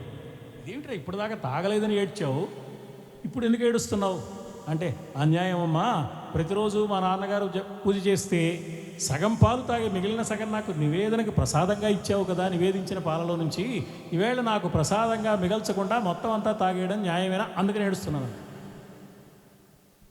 అమ్మవారిలాని ఆ గిన్నెలో పాలు సృష్టించడం పెద్ద అసాధ్యమైన విషయం కాదు. కానీ శంకరుల అదృష్టవశాన, మనందరి ఈ జాతి చేసుకున్న పుణ్యవశాన, మనకు సౌందర్యలహరి దక్కే యోగం ఉన్న కారణం చేత అమ్మ అతన్ని తన ఒడిలోకి తీసుకుని స్వయంగా తన చనుబాలు ఇచ్చిందని చిన్ననాటి సన్నివేశాన్ని ఈ 75వ శ్లోకంలో జగద్గురువులైన ఆదిశంకరులు నిక్షేపించారని కైవల్యాశ్రమి పండితుడు వ్యాఖ్యానంలో చెప్పుకున్నారు. అయితే కొందరు వ్యాఖ్యాతలు ఏమన్నారంటే, తమిళ దేశంలో జ్ఞాన సంబంధర్ అని ఒక మహానుభావుడు ఉన్నాడు. ఆయన చిన్నప్పుడు కూడా ఇలాంటి చిత్రమైన సంఘటన జరిగింది. పెద్దవాళ్లతో కలిసి ఆలయానికి వెళ్ళాడు, గుళ్ళోకి వెళ్ళాడు. పెద్దలు వాళ్ళ ధ్యాసలో వాళ్ళు పట్టించుకోకుండా వెళ్ళిపోతే గుడి తలుపులు మూసేస్తే గుళ్ళో ఉండిపోయాడు. ఆకలితో బాధపడ్డాడు. అమ్మ ప్రత్యక్షమై ఆ గర్భగుడిలో పాలిచ్చింది, జ్ఞాన సంబంధం అయ్యాడని తమిళ దేశంలో ఒక కథ ఉంది. ఆ జ్ఞాన సంబంధ వృత్తాంతం ఇందులో ఉంది చెప్పిన వ్యాఖ్యాతలు కూడా ఉన్నారు. కానీ కైవల్యాశ్రమి పండితుడు శంకరులు స్వయంగా అమ్మ యొక్క చనువాలు తాగిన కారణం చేత తనకు అద్భుతమైన సారస్వతం లభించిందని కృతజ్ఞతాపూర్వకంగా ఈ 75వ శ్లోకం చెప్పారు. చెప్పగానే మనం ఏమంటామంటే, మనకి ప్రతిదానికి సాక్ష్యం కావాలి. వాడు చనుబాలు తాగితే తాగావు, పోనీ తాగావని నమ్ముదాం, కాసేపు తాగే ఉంటావులే, పోనీ చనుబాలు తాగేసినంత మాత్రాన కవిత్వం వస్తుందా? గొప్పవాడైపోతాడా? ఆ చనుబాలు అంత గొప్పవే? చనుబాలు చాలా గొప్పవండి, ఏవైనా వచ్చేస్తుంది. అమ్మవారి చనుబాలంటే సామాన్యమా? వేళ మన దేశం ఎంత అభివృద్ధి చెందిందో వెనక్కిడుతుందో మనకు తెలియదు. కానీ తల్లిపాల వారోత్సవాలను చేస్తున్నాం. అంటే తల్లిపాలన గురించి ఒక సంవత్సరంలో వారం రోజులు తలుచుకుంటే చాలన్నమాట. మిగతా రోజుల్లో పాలిచ్చే తీరిక కోరిక తల్లికి లేదు, ఆ యోగం బిడ్డకు లేదు. డబ్బా పాలతో సరి. ఈవేళ పరిస్థితి అది. కానీ తల్లిపాలు ఎంత మంచివి అంటే, ఎంత ఆరోగ్యానికి సంబంధించినవి అంటే మన పూర్వులు ఎంతో చెప్పారు తల్లిపాలన గురించి విశేషంగా. మామూలు తల్లిపాలే అంత గొప్పవైతే జగన్మాత యొక్క చనుబాలు ఎంత గొప్పవి? కవిత్వం రాకుండా ఎలా ఉంటుంది? గొప్పవాళ్ళు కాకుండా ఎలా ఉంటారు అని మనం ఎక్కడ సందేహిస్తామో అని మన సందేహాన్ని తొలగించడానికి తాను చెప్పదలుచుకున్నది స్థాపించడానికి ముందే 2 శ్లోకాల ముందే 73వ శ్లోకంలో నీ చనుబాలు తాగితే గొప్పవాళ్ళు కావడానికి ఏమీ అభ్యంతరం లేదు. అమూతే వక్షోజౌ అమృతరసమాణిక్యకుతుపౌ న సందేహస్పందో నగపతి పతాకే మనసినః. మనసులో ఏ విధమైన సందేహం పెట్టుకోవడానికి అవకాశం లేదమ్మా. ఎందుకని అంటే పిబంతౌ తౌ యస్మాత్ అవిదితవధూ సంగరసికౌ కుమారౌ అద్యాపి ద్విరదవదన క్రౌంచదళనౌ. 2 సాక్షులను ప్రవేశపెట్టారు శంకరాచార్యులు. ఒక సాక్షి గణపతి, ఒక సాక్షి ఆయన తమ్ముడైన కుమారస్వామి. ఈ ఇద్దరికి తల్లి ఆమె కుమార గణనాథ అంబా. లలితా సహస్రనామ స్తోత్రంలో ఒక నామం. కుమారస్వామికి ఆమె తల్లి, గణనాథుడికి ఆమె తల్లి కుమార గణనాథ అంబా. మిగతా వాళ్ళు అమ్మవారి చనుబాలు తాగారో లేదో మనం ఖచ్చితంగా చెప్పే అవకాశం లేదు, చెప్తే నమ్మడానికి అవకాశం లేదు. కానీ కుమారస్వామి గణపతి అమ్మవారి చనుబాలు స్వయంగా తాగారు అంటే కాదనడానికి అవకాశం లేదు కదా. అందుకని ఆ 2 సాక్షులను ప్రవేశపెట్టారు. ఆ 2 సాక్షులమ్మా. ఎలా అంటే ఆ కుమారస్వామి గణపతి ఏం చేశారంటే నీ చనుబాలు తాగి బంగారు గిన్నెలో మాణిక్యాలు పొదిగిన బంగారు గిన్నెలో అమృతం లాంటి నీ చనుబాలను తాగి ఆనందించి ఈ ఆనందం ఎప్పటికీ కావాలి మాకు. ఒక వయసు వస్తే తల్లి దగ్గర పాలు తాగే అవకాశం ఉండదు, ఆహారం మారిపోతూ ఉంటుంది క్రమంగా. బాగా పెద్ద వయసు వస్తే అసలు ఉండదు. కానీ పెద్ద వయసు వస్తే వివాహం చేసుకోవచ్చు, భార్య దాంపత్య జీవితాన్ని గడపచ్చు, ఇవన్నీ ఉంటాయి. ఆ దాంపత్య జీవితం కూడా మాకు అక్కర్లేదు, భార్యతో ఆనందంగా ఉండే పరిస్థితి కూడా మాకు అక్కర్లేదు, పసివాళ్ళుగానే ఉంటాం, ఎప్పుడూ చనుబాలు తాగుతూనే ఉంటామని అని కుమారస్వామి గణపతి ఇప్పటికీ పసివాళ్ళుగానే ఉండిపోయారు కదమ్మా. కుమారౌ అద్యాపి, నేటికి. ఎవరు వాళ్ళు? ద్విరదవదన క్రౌంచదళనవు. ద్విరదవదనుడు అంటే గణపతి, ఏనుగు ముఖం కలిగిన వాడు. క్రౌంచదళనవు, క్రౌంచ పర్వతాన్ని భగ్నం చేసిన సుబ్రహ్మణ్య స్వామి కుమారస్వామి. వీళ్ళిద్దరూ ఇప్పటికీ పసివాళ్ళుగానే ఉండిపోయారు. బాలగణపతి బాలసుబ్రహ్మణ్యం మనకు తెలుసు, కానీ పెద్ద గణపతి పెద్ద సుబ్రహ్మణ్యం కూడా చూస్తున్నాం మనం. అదేంటంటే వాడు పసివాళ్ళుగా ఉండిపోయారంటారు శంకరాచార్య స్వామి. మరి శంకరాచార్యుల వారి మీద మనకు నమ్మకం ఉంది కదా, వాడు పసివాళ్లే అనుకోవాలి. శంకరాచార్యుల వారి మీద నమ్మకంతో పాటు మనకు వ్యాసుల వారి మీద కూడా గౌరవం ఉంది. ఆయన చాలా పురాణాలు రాశాడు. అందులో స్కాంద పురాణం ఒకటి. ఆ స్కాంద పురాణంలో కుమారస్వామి పెళ్లి చేసుకున్నాడు. ఆయనకి 2 భార్యలు, ఒక భార్య కూడా కాదు. ఆయన పసివాడిగా ఉండడం ఏంటి, పెద్దవాడికి పెళ్లి చేసుకున్నాడు. ఆయనకి 2 భార్యలు, ఒక ఆమె వల్లి, ఒక ఆమె దేవసేన. ఇదేమిటా ఇలా చేసుకున్నాం? మా అన్నయ్య కూడా అంతేనండి, గణపతి వాళ్ళ అన్నయ్య. ఆయన ఏం చేశాడు? సిద్ధి బుద్ధి. ఏమిట్రా అన్నదమ్ములు ఇద్దరేసి వాళ్ళని చేసుకున్నారు. అసలు మా ఫ్యామిలీ ట్రెడిషన్ సార్. మా నాన్న చూడండి గంగా గౌరీ, అసలు మా కుటుంబంలో 2 చేసుకోవాలి. మా నాన్న ఆ పని చేశాడు, మా అన్నయ్య ఆ పని చేశాడు, నేను కూడా ఈ పని చేశా అన్నారు కుమారస్వామి చమత్కారంగా. అంటే వల్లీ దేవసేనలను చేసుకున్న కుమారస్వామి సిద్ధి బుద్ధిని వివాహం చేసుకున్న గణపతి బ్రహ్మచారులుగా లేరు, పసివాళ్లుగా లేరు, పెద్దవాళ్ళు అయ్యారు, పెళ్ళిళ్ళు చేసుకున్నారు. ఇది వ్యాసుల వారు పురాణాల్లో చెప్పిన మాట. కానీ శంకరుల వారు ఏం చెప్తున్నారు? అవిదిత వధూ సంగరసికౌ. భార్యా సంగమ సుఖం తెలియని వారుగా ఉండిపోయారు, పసివాళ్లుగా ఉండిపోయారంటే బ్రహ్మచారులుగా ఉండిపోయారు, పెళ్లి చేసుకోకుండా ఉండిపోయారు, పసివాళ్లుగానే ఉన్నారు. అద్యాపి, నేటికి. కుమారవు, ఎంత పసివాళ్ళు అంటే ఎంత పసితనం ఉంటే అమ్మ దగ్గర చనుబాలు తాగడానికి ఆ వయస్సు సరిపోతుందో అంత పసివాళ్ళుగా ఉండిపోయారు, పసిపిల్లలుగానే ఉండిపోయారు, చంటి పిల్లలుగా ఉండిపోయారు. మరి శంకరుల వారిని నమ్మాలా, వ్యాసుల వారిని నమ్మాలా? ఎవరిని నమ్మాలి? మనం గణపతికి పూజ చేస్తాం, చేసి బ్రహ్మచారిణే నమః అంటాం. సుబ్రహ్మణ్య స్వామికి పూజ చేస్తాం, బ్రహ్మచారిణే నమః అనడం కాక సుబ్రహ్మణ్య స్వామి పేరుతో అర్చన అయిపోయాక బ్రహ్మచారికి భోజనం పెట్టి గౌరవిస్తాం. ఆయన బ్రహ్మచారి రూపంలో ఉన్నాడని నమ్ముతాం. ఈ పని చేసిన మనమే గణపతికి సిద్ధి బుద్ధి కళ్యాణం చేస్తాం. ఈ పని చేసిన మనమే కుమారస్వామికి వల్లి దేవసేన కళ్యాణం కూడా చేస్తాం. అంటే మనం దీన్ని నమ్ముతున్నావా, దాన్ని నమ్ముతున్నావా?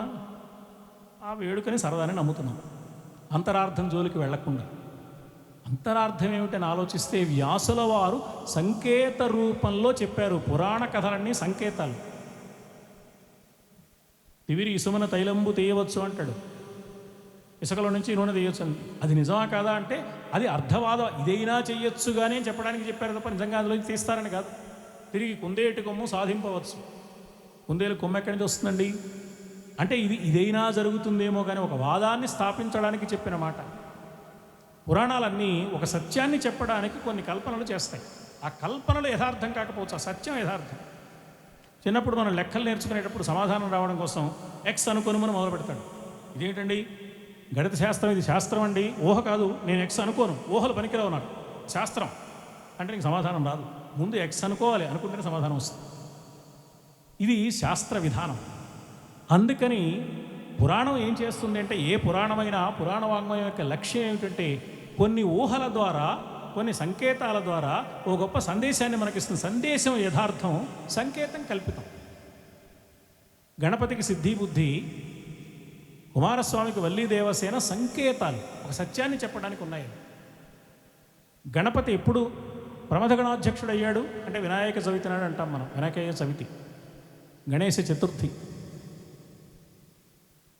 ఓ 100 సంవత్సరాల పంచాంగాలు వరుసగా తెప్పించి ప్రతి సంవత్సరం వినాయక చవితి నాడు చంద్రుడు ఏ నక్షత్రంలో ఉన్నాడో మనం చూస్తే, ఎందుకంటే చంద్రుడిని బట్టి మనం లెక్కలేసుకుంటాం కాలానికి, చాంద్రమానం మనది. సరిగ్గా భాద్రపద శుద్ధ చవితి నాడు చంద్రుడు హస్త నక్షత్రంలో ఉంటాడు. ఒకసారి చవితి ఒకరోజు, హస్త నక్షత్రం ఒకరోజు వచ్చిందనుకోండి, మరి కాలేజీకి సెలవు ఇవ్వాలి. ఏ రోజు ఇవ్వాలి? వినాయక చవితి సెలవు. మా ప్రిన్సిపాల్ గారు నన్ను అడిగేవారు, ఏదో కాస్త తెలిసిన వాడినేమో అని. నేను సరదాగానివ్వండి, ఎందుకు వచ్చిన సమస్య మాస్టర్ 2 రోజులు ఇచ్చేయండి అని. ఓహో, మీరు ఉపన్యాసాలకు వెళ్ళిపోవడానికి అంటున్నారనమాట అని ఆయన నవ్వుకునేవారు.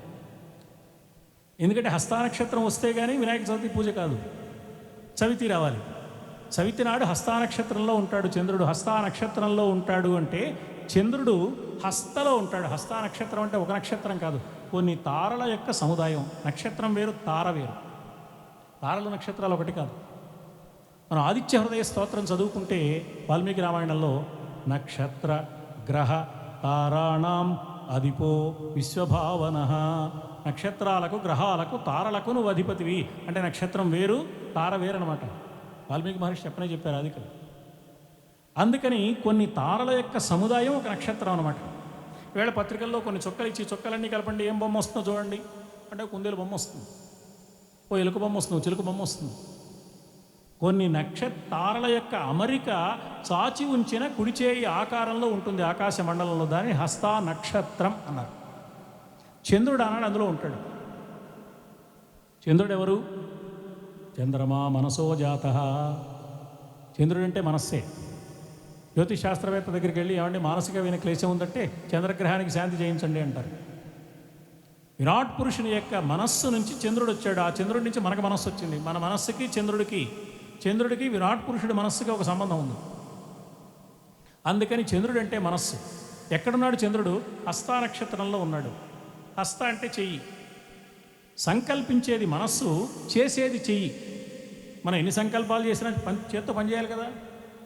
అందుకని సంకల్పించే మనస్సు చేసే చేతిలోనే ఉంటే కార్యసిద్ధి జరుగుతుంది, విఘ్నం ఉండదని. ఈ కార్యసిద్ధికి ఆయన అధిపతి. కార్యసిద్ధికి అధిపతి అన్నారు కదా. కార్య తీసేసి అది తీసేసి సిద్ధికి పతి అంటే సిద్ధి అనే అమ్మాయి, ఆమెకు భర్త. మోగించండి మేళాలు, పెట్టండి ప్రసాదాలు, చెయ్యండి కళ్యాణాలు. చేస్తున్నాం మనం. అలాగే బుద్ధి. ఈ హస్తానక్షత్రానికి అధిపతి బుధుడు. బుధుడు బుద్ధిని ప్రసాదించేవాడు. అందుకని బుద్ధికి అధిపతి. బుద్ధి సక్రమంగా ఉంటే కార్యసిద్ధి కలుగుతుంది. అందుకని సిద్ధి బుద్ధి రెండూ కలిసి ఉన్నాయి గణపతి దగ్గర. ఈ రెండు గణపతి భార్యలంటే గణపతి అధీనంలో ఉన్నాయి. గణపతిని ఆరాధిస్తే మనకు కూడా బుద్ధి సక్రమంగా ఉంటుంది, మనం కూడా కార్యసిద్ధి చేయగలుగుతాం అని చెప్పడానికి సిద్ధి బుద్ధి గణపతి కళ్యాణం తప్ప మరొకటి కాదు. పురాణం సంకేత రూపంలో చెప్తుంది. అలాగే వల్లీ దేవసేన కూడా. కుమారస్వామి సుబ్రహ్మణ్య స్వామి ఆయన కుండలిని శక్తికి అధిపతి. కుండలిని సర్పాకారంలో ఉంటుంది. సార్ధ త్రివలయాకారిణి సుప్త భుజంగాకార రూపా. 3 చుట్టలు చుట్టుకొని 4వ చుట్ట సగం చుట్టుకొని తల లోపలికి పెట్టుకొని నిద్రపోతున్న పాము వలే ఉంటుంది కుండలిని శక్తి. పాము వలే ఉంటుంది కానీ పాము కాదు. అతడు వెంకటేశ్వరరావు వలే ఉన్నాడు అంటే వెంకటేశ్వరరావు కాదనమాట. అలా ఉన్నాడంటే వెంకటేశ్వరరావు వేరు, ఇతను వేరనమాట. మన బంధువుల్లో సూర్యనారాయణమూర్తి ఒక ఆయన ఉంటాడు, ఆకాశంలో సూర్యనారాయణమూర్తి ఉంటాడు. ఈ పేరును బట్టి ఆయన ఈయన అనుకోకూడదు. సుబ్రహ్మణ్యుడు పాము వలే ఉంటాడు అంటే పాము కాదు, మనం పామే అనుకుని పూజ చేస్తాం. పోనీ చేశాం కదా అని పాము వస్తే మైలు దూరం పారిపోతామని కూడా తిరిగి చూడకుండా మనకు నమ్మకం ఉందా లేదా? సుబ్రహ్మణ్యుడు కుండలిని స్వరూపుడు. ఆ కుండలిని ఆకారం సర్పాకృతిలో ఉంటుంది. అందుకని కుండలిని స్వరూపాన్ని మనం ఆరాధిస్తున్నాం అని గుర్తించాలి పామును పూజించేటప్పుడు. పాము కోడిగుడ్లు పెడదామా, ఇంకోటి పెడదామా, అక్కడున్న ప్రదేశం అంతా గందరగోళం చేసేద్దామా, కాస్త సంప్రదాయం తెలిసిన వాళ్ళు హడిలిపోయేట్టుగా చేసేసి సుబ్రహ్మణ్యుడు జోలికి వెళ్లకుండా చేసేస్తున్నారు వీళ్ళు. అది కాదు. సర్పాకృతిలో ఉండడం అంటే కుండలిని యోగ స్వరూపుడైన ఈ కుండలిని చుట్టలు చుట్టుకుని ఉంటుంది. కుండలిని చుట్టుకున్న చుట్టలకి సంస్కృత భాషలో వల్లి అని పేరు. ఈ కుండలిని చుట్టకు అధిపతి కాబట్టి ఆయన వల్లికి అధిపతి. వల్లీపతి అన్నారు, అందుకే వల్లి అనే ఒక ఆవిడతో పెళ్లి చేశారు. దేవతలకు రాక్షసులకు యుద్ధం జరిగింది తారకాసుర సంహారం కోసం. దేవతల సేనకు నాయకుడైన దేవ సేనాపతి. మనం ఏం చేసాము? దేవసేనాపతి. దేవతల సేనాపతి అయితే ఆ దేవసేనకు ఈయన పతి అనే విషయాన్ని మనం మార్చేసి దేవసేనాపతి, దేవసేన అనే అమ్మాయి ఉందంటే ఆమెకు భర్త. ఇది పురాణ కథలు చెప్పాయి. పురాణ కథలు సంకేత రూపంలో చెప్పింది సుబ్రహ్మణ్య తత్వాన్ని, గణపతి తత్వాన్ని మనం అవగాహన చేసుకోవడానికి కావలసిన ఆధారాలవి. వాటిని ఆధారం చేసుకుని సుబ్రహ్మణ్య తత్వాన్ని, గణపతి తత్వాన్ని అవగాహన చేసుకునే ప్రయత్నం చేయాలి తప్ప మరొకటి కాదు. అందుకని శంకరాచార్యుల వారు చెప్పిందే యథార్థం, మరి వ్యాసుల వారు చెప్పిందో ఒక యథార్థాన్ని చెప్పడానికి చేసిన కల్పన. పురాణాల విధానం అది. పురాణాలన్నీ అలాగే ఉంటాయి. ఇతిహాసం వేరు, పురాణం వేరు. ఇతిహాసంలో యథార్థం ఉంటుంది. పురాణాలు కొన్ని సత్యాలను చెప్పడానికి విచిత్రమైన కల్పనలు చేస్తాయి. ఆ కల్పన సత్యం కాకపోవచ్చు, కానీ ఆ కల్పన ద్వారా వచ్చిన ఒక సందేశం అది యథార్థం. సిద్ధి, బుద్ధి. సంప్రదాయం మారినా కూడా పేర్లు మారతాయి, కానీ సంకేతం మారదు, సందేశం మారదు. ఒక సంప్రదాయంలో సిద్ధి బుద్ధి సమేత విఘ్నేశ్వరుడు అన్నారు. ఇంకో సంప్రదాయంలో జయాసూత్రవతి సమేత విశ్వక్సేనుడు అన్నారు. వాళ్ళు విశ్వక్సేన పూజ చేస్తారు విఘ్నేశ్వర పూజకు బదులుగా. అమ్మో ఈ దేవుడిని మానేసి ఆ దేవుడు కాదు, ఇద్దరు ఒకటే పేరు. వీళ్ళు విఘ్నేశ్వరుడు అని పెట్టుకున్నారు, వాళ్ళు విశ్వక్సేనుడు అని పెట్టుకున్నారు. భార్యల పేర్లు కూడా చూడండి, ఇక్కడ సిద్ధి బుద్ధి. బుద్ధి సక్రమంగా ఉంటే సిద్ధి కలుగుతుంది. జయా సూత్రవతి. సూత్రవతి అంటే ప్రణాళికా సూత్రం, అది బుద్ధి నుంచి వస్తుంది. దానివల్ల ఏం కలుగుతుంది? జయం కలుగుతుంది. దానికి అధిపతి విశ్వక్సేనుడు, దీనికి అధిపతి గణపతి. పేరు మారింది, తీరు మారలేదు. సంకేతాలు మారాయి, సందేశం మారలేదు. అది భారతీయ సంస్కృతిలో ఉన్న గొప్పతనం. భగవంతుడు ఒక్కడే అని చెప్పడానికి ఒకే భగవంతుడిని వేరువేరు పేర్లతో మనం వేరువేరు పద్ధతుల్లో ఆరాధించుకుంటున్నామయ్యా. ఏ ఊరు ట్రెజరీలో కట్టినా ఒకే ప్రభుత్వానికి చేరినట్లుగా ఏ పేరుతో ఉన్న దైవాన్ని ఆరాధించినా ఒకచోటకే చేరుతుందనే పరమసత్యాన్ని చెప్పడానికి పుట్టిన అద్భుతమైన విశేషాలు. అందుకని కుమారస్వామి వివాహం, గణపతి వివాహం సంకేతాలు తప్ప యథార్థం కాదు. వారు అమ్మవారి చనుబాలు తాగడంలో ఉండే దివ్య ఆనంద పారవస్యాన్ని వదులుకోవడానికి ఇష్టం లేక కుమారౌ అద్యాపి ద్విరదవదన క్రౌంచదళనవు, ఈనాటికి పసివాళ్లుగానే ఉండిపోయారు. మరి ఇంత గొప్ప అవకాశం నాకు లభిస్తే అంత గొప్ప సౌందర్యాన్ని వర్ణించకుండా ఎలా ఉంటానమ్మా? నేను తప్పకుండా వర్ణించగలిగాను నీ అనుగ్రహంతోనే. నీ సౌందర్యం ఎంత గొప్పదంటే 12వ శ్లోకంలో చెప్పారు. త్వదీయం సౌందర్యం తుహినగిరి కన్యే తులయితుం. అమ్మా, నీ సౌందర్యాన్ని అంచనా వేయాలని ఆలోచన చేసినప్పుడు ఆ నీ సౌందర్యాన్ని అంచనా వేయడం కానీ వర్ణించడం కానీ సామాన్యులకు సాధ్యమయ్యే విషయమా? నీ సౌందర్యాన్ని వర్ణించగలరా మామూలు వాళ్ళు ఎవరైనా? త్వదీయం సౌందర్యం తుహినగిరి కన్యే తులయితుం కవీంద్రా కల్పంతే కథమపి విరించి ప్రభృతయః. కవులందరూ అమ్మవారి సౌందర్యాన్ని వర్ణించాలని ఆరాటపడతారు, అంచనా వేయాలని. అందులో మొట్టమొదటి కవి ఎవరంటే విరించి ప్రభృతయః, బ్రహ్మదేవుడు మొదలైన వారు. బ్రహ్మదేవుడు వేదాలు చెప్పాడు, ఆయన మొదటి కవి అనమాట. 4 ముఖాలతో 4 వేదాలు గానం చేసిన బ్రహ్మదేవుడు మొదటి కవి. బ్రహ్మదేవుడితో సహా తర్వాత వచ్చిన కవులు, బ్రహ్మదేవుడు అక్కడి నుంచి వరుసగా ఉన్న కవులందరూ త్వదీయం సౌందర్యం తులయితుం ప్రయత్నించారు. వాళ్ళ వల్ల కాల, లాభం లేదనుకున్నారు. బ్రహ్మదేవుడు ఏముందండి, గడ్డాలు పెంచుకుని అదో రకంగా ఉంటాడు. అసలు సౌందర్యాన్ని గురించి తెలియాలంటే సౌందర్యం కలిగిన వాళ్ళ దగ్గరికి వెళ్ళాలి కదా. కవులు సౌందర్యాన్ని గురించి రాస్తారు, కానీ వాళ్ళు అందంగా ఉండాలని గ్యారంటీ ఏం లేదు. సౌందర్యాన్ని గురించి రాస్తారు, వాళ్ళకి సౌందర్యం ఉండకపోవచ్చు. సౌందర్యాన్ని గురించి వాళ్ళకి తెలుసు, కానీ సౌందర్యం అంటే ఏమిటో వాళ్ళకి తెలియలేదు. సౌందర్యం కలిగిన వాళ్ళకి తెలుస్తుంది కదా. ఎవరండి సౌందర్యవంతులు? అప్సరసలు ఉన్నారు. కాబట్టి అప్సరసల దగ్గరికి వెళ్ళి ఏమిటమ్మా ఈ సౌందర్య రహస్యం, ఇది అర్థమైతే అమ్మవారి సౌందర్యం అర్థమవుతుందని అడుగుదామని పెడితే వాళ్ళు ఏమన్నారట, ఏదో ఆలోక ఉత్సుక్యాత్ అమరలలనా. అమరలన అంటే దేవతా స్త్రీలు, అంటే అప్సరసలు. యాంతి మనసా తపోభిర్దుష్ప్రాపం దుష్ప్రాపామపి గిరిశ సాయుజ్య పదవీం.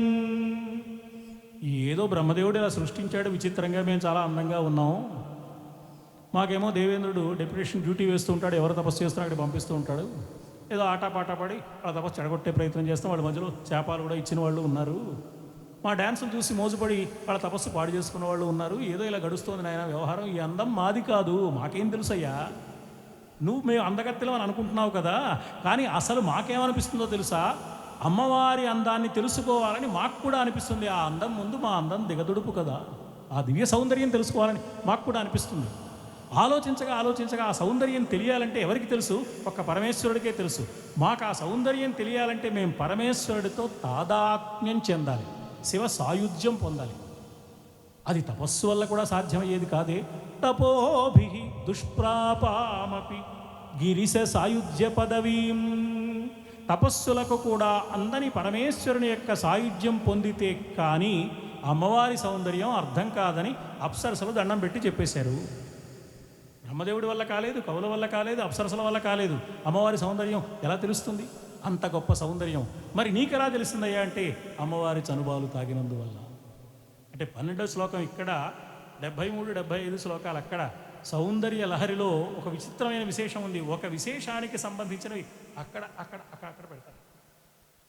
చమత్కారంగా శంకరాచార్యులు వారు చేసిన చమత్కారాల్లో ఒక చమత్కారం. మరి అమ్మవారి సౌందర్యాన్ని ఇంత గొప్పగా వర్ణించావు కదా, కవులకు బ్రహ్మదేవుడు మొదలైన వాళ్ళకి తెలియలేదన్నావు ఆచార్యస్వామి, అప్సరసలు కూడా మా వల్ల కాదన్నారు, నువ్వు చూసావా ఏమిటి, ఎలా ఉందయ్యా అమ్మవారు, ఒక్కసారి ఆ సౌందర్యాన్ని ముందు వర్ణించు అంటే ఆయన వర్ణించారు 7వ శ్లోకంలో. ఎలా ఉంది అమ్మవారు, కొణత్కాంచీదామా కరికలభ కుంభస్తననత పరీక్షిణా మధ్యే పరిణత శరచంద్రవదన ధను బాణాన్ పాశం శృణిమపి దధానా కరతలై పురస్తాదాస్తాంనః పురమధితు అహో పురుషిక. అహో పురుషిక, అహో పురుషిక అంటే అహంకార స్వరూపిణి అని అర్థం. అమ్మవారి అహంకార స్వరూపిణి. ఎవరి అహంకారం అయ్యా, అమ్మవారి అహంకారం కాదు, పరమేశ్వరుడి యొక్క అహంకారమే అమ్మవారి రూపం. పురమధితు, త్రిపురాసుర సంహారం చేసిన పరమేశ్వరుడి యొక్క అహంకార స్వరూపిణి అమ్మ. పరమేశ్వరుడికి అహంకారం లేదు. ఎవరైనా పరమేశ్వరుడి దగ్గరికి వెళ్ళి ఏమైనా నువ్వు చాలా గొప్పవాడివి, త్రిపురాసుర సంహారం చేసాడు, ఏది చిన్న విషయం దాని గురించి పెద్ద అనుకోవాల్సిన పని లేదు అంటాడు, కానీ చూసావా నేను త్రిపురాసుర సంహారం చేశాను ఎంతటి వాడినో అనడు. కాలకూటాన్ని కంఠంలో ఎలా దిమేసావయ్యా, ఇది మామూలు వాళ్ళు చేసే పని కాదే, ఏది చిన్న విషయం, అది పెద్ద గొప్ప కాదు. గజాసుర సంహారం చేసేవే, అంధకాసుర సంహారం చేసేవే, ఇంతమంది రాక్షసుల్ని సంహరించేవి, ఇన్ని అద్భుతాలు చేసేవి, అబ్బాయి అవేం పెద్ద గొప్ప విషయాలు కాదండి, వాటికి అహంకారపడాల్సిన అవసరం లేదు, మామూలు విషయాలు అవి అంటాడు తప్ప ఆయన చూసేవాని ఎంతటి వాడినా అన్నాడు. ఒక్క విషయంలో మాత్రం ఆయనకు అహంకారం ఉంది. జగన్మాత అయిన సకల సౌందర్య రాశి తనకు భార్యగా అయిన విషయంలో మాత్రం చూసావా నాకు ఎంత గొప్ప అందమైన భార్య ఉందో, ఎంత ఉత్తమరాలైన భార్య ఉందో అని అహంకారం ఉంది. అందుకని త్రిపురాసుర సంహారం చేసిన అహంకారం లవలేశమైన తల ఎత్తని పరమేశ్వరుడి మనస్సులో ఎప్పుడైనా అహంకారం కలిగితే జగన్మాత తనకు భార్య అయినందువల్ల కలుగుతోంది. కాబట్టి పరమేశ్వరుడి అహంకార స్వరూపిణి అమ్మవారు కనుక పురమధితురాహో పురుషిక. అలాంటి తల్లి నువ్వు. ఎలా ఉంది ఆమె, కాంచీదామా. కాంచీదామము అంటే వడ్డాణం మొలనూరు, అది క్వణత్. అమ్మవారి నామాల్లో లలితా సహస్రనామ స్తోత్రంలో సింజానమణి మంజీర అమ్మవారి రచనాదామభూషిత, మువ్వలతో మంచి సవ్వడి చేసే చిరుమువ్వలు కలిగిన వడ్డాణాన్ని అమ్మవారు ధరించింది. క్వణత్ కింకిణి మేఖలా ఇలా వర్ణించారు. అందుకని క్వణత్ కాంచీదామా ఆ లలితా సహస్రంలో నామాలు ఇక్కడ స్తోత్రంలోకి వచ్చాయన్నమాట. కొణత్ కాంచీదామ అంటే అందమైన వడ్డాణం ధరించింది, అందులో మనోహరమైన సవ్వడి చేసే చిరుమువ్వలు పొదగబడి ఉన్నాయి. కొణత్ అంటే మోగుతున్న, కొణత్ కాంచీదామ. ఇంకా ఏం కనపడింది అమలో? కరికలభ కుంభస్తననత. అమ్మవారి వక్షస్థలం కనపడింది. అది ఎలా ఉంది అంటే కొంచెం వంగి ఉంది. ఎందుకు వంగి ఉంది అంటే బాగా బరువుగా ఉన్నందువల్ల. ఎంత బరువుగా ఉంది అంటే గున్న ఏనుగు కుంభస్థలాల వంటి వక్షస్థలం కలిగి వంగి ఉన్నది. కరికలభ, కరికలభం అంటే గున్న ఏనుగు, పెద్ద ఏనుగు కాదు. కొణత్ కాంచీదామ కరికలభ కుంభస్తననత.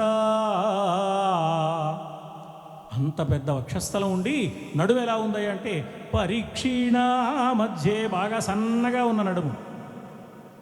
కవులందరూ నడుమును చమత్కారంగా వర్ణించారు. సదసత్ సంశయ గోచరోదరి, ఏ కావ్యనాయిక యొక్క సౌందర్యాన్ని వర్ణించిన నడుము సన్నగా ఉంది. లలితా సహస్రనామాల్లో శాతోదరి, సన్నని నడుము కలిగింది. తలోదరి, బాగా సన్నగా ఉన్న నడుము కలిగింది. అమ్మవారి నడుము బాగా సన్నగా ఉందని చెప్పారు. సన్నని నడుము అందానికే కాదు ఆరోగ్యానికి కూడా చిహ్నం కాబట్టి అమ్మవారి నడుము అలా ఉందన్నమాట. అందుకని పరీక్షీణ మధ్యే, సన్నని నడుము ఉంది, చిక్కిపోయిన నడుము, ఉందో లేదో అనిపించే నడుము. కవులందరూ అలా వర్ణించారు కావ్యనాయకుల్ని. అమ్మవారి నడుము దానికి ఆధారం అన్నమాట. మరి ముఖం ఎలా ఉంది అంటే పరిణత శరత్చంద్రవదన.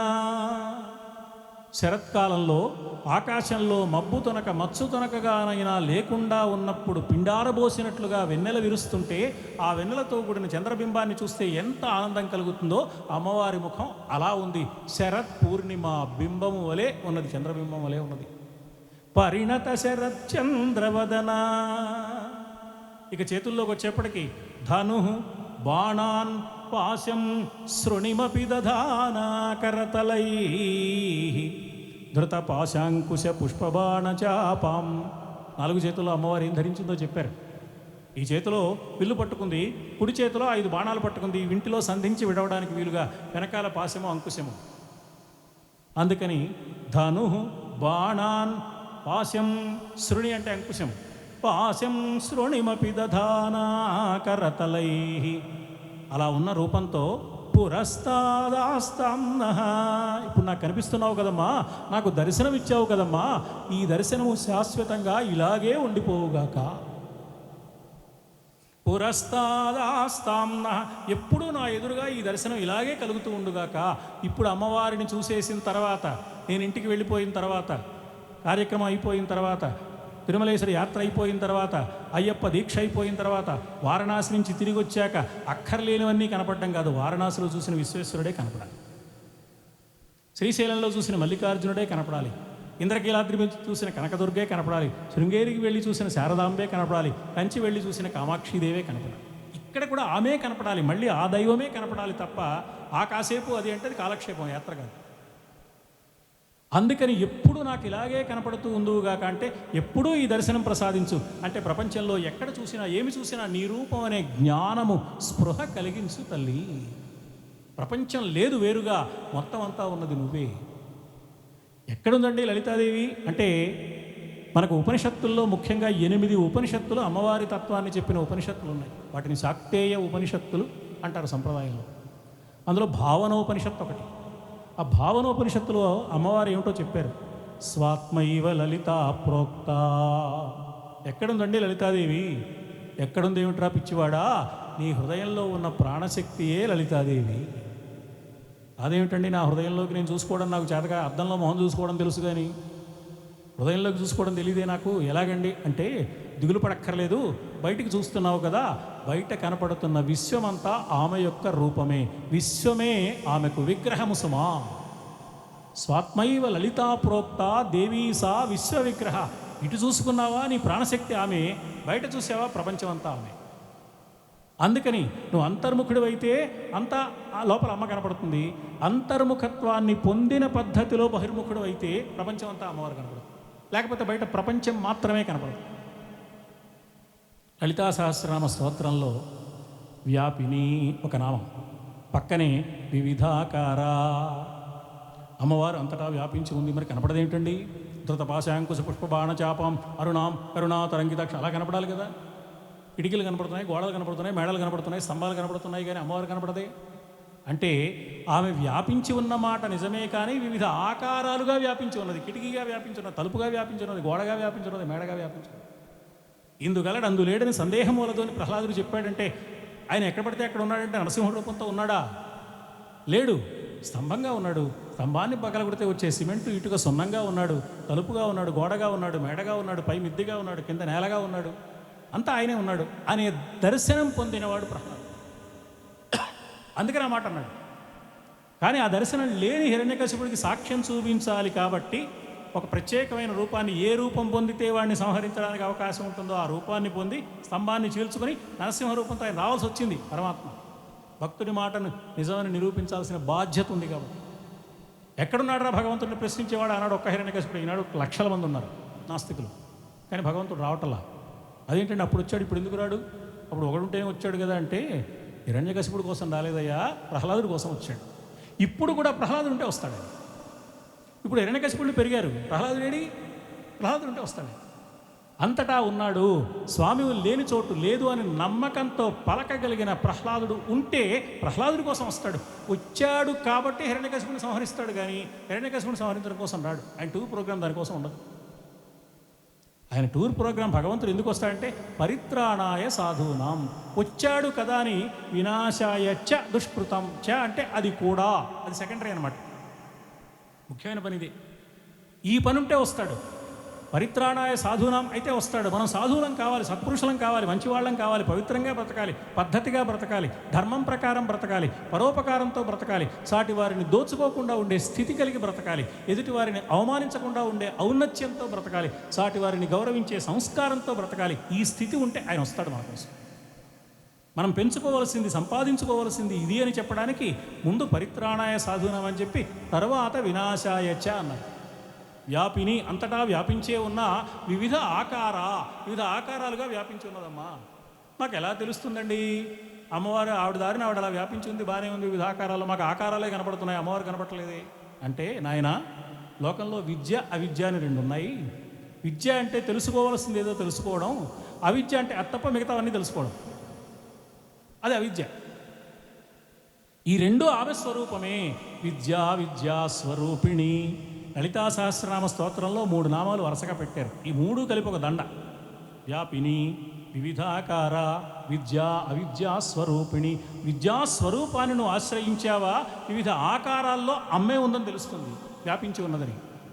అవిద్యలో మునిగిపోయావా, వివిధ ఆకారాలు కనిపిస్తాయి, అమ్మ కనపడదు. అందుకని అమ్మ అక్కడ ఉన్న మాట నిజమే, కానీ నువ్వు చూడాలంటే ఓ ప్రత్యేకమైన కళ్ళజోడు పెట్టుకుంటే కానీ 3D సినిమా ఎలా కనపడదో, నీ మనస్సును ఒక ప్రత్యేకమైన పద్ధతిలోకి మార్చుకుంటే కానీ ఆ దివ్య దర్శనం నీకు లభించే అవకాశం లేదు సుమా. అందుకని ఆ స్థితిని మాకు ప్రసాదించమ్మా. ఎప్పుడూ నిన్నే చూస్తూ ఉండే స్థితిని ప్రసాదించమ్మా. ఇప్పుడు చూస్తుంటే ఎంత ఆనందంగా ఉంది తల్లి, ఆ దర్శనం నాకు నిరంతరం కావాలి అని అడుగుతున్నారు ఆదిశంకరులు మనందరి పక్షాన, మన కోసం. దీనికి కూడా కైవల్యాశ్రమి పండితులు ఒక కథ చెప్పారు. ఒక్క నిమిషంలో ఆ కథ చెప్పుకొని వీళ్ళకి మనం సెలవు తీసుకుందాం. ఆఫీసుకు 10ంటికి వెళ్ళినా 11ంటికి వెళ్ళినా సాయంత్రం 5ంటికి కట్టేసి వచ్చేస్తాం కాబట్టి ప్రవచనం ఎప్పుడు ప్రారంభించుకున్నా 8ంటికి ముగించుకోవడం ధర్మం. ఇవాళ 10 నిమిషాలు ఆలస్యమైంది. రేపటి నుంచి ఖచ్చితంగా 8ంటికే ముగించుకుందాం. కాలాన్ని దృష్టిలో పెట్టుకోవాలి, దూర ప్రయాణం చేసే వాళ్ళని దృష్టిలో పెట్టుకోవాలని విశ్వనాథం గారు, మేము, పెద్దల సుబ్బారావు గారి మేమంతా కలిసి ఆలోచన చేశాం. కాబట్టి రేపటి నుంచి కార్యక్రమం 8ంటికి పూర్తవుతుంది. ఇక్కడ కార్యక్రమానికి వచ్చేవారికి ఎప్పటికి పూర్తవుతుందో కూడా తెలియాలి. అయినప్పుడు అవుతుందండి అంటే కష్టం కదా. అందువల్ల 8ంటికి ఖచ్చితంగా రేపటి నుంచి ముగించుకుందాం.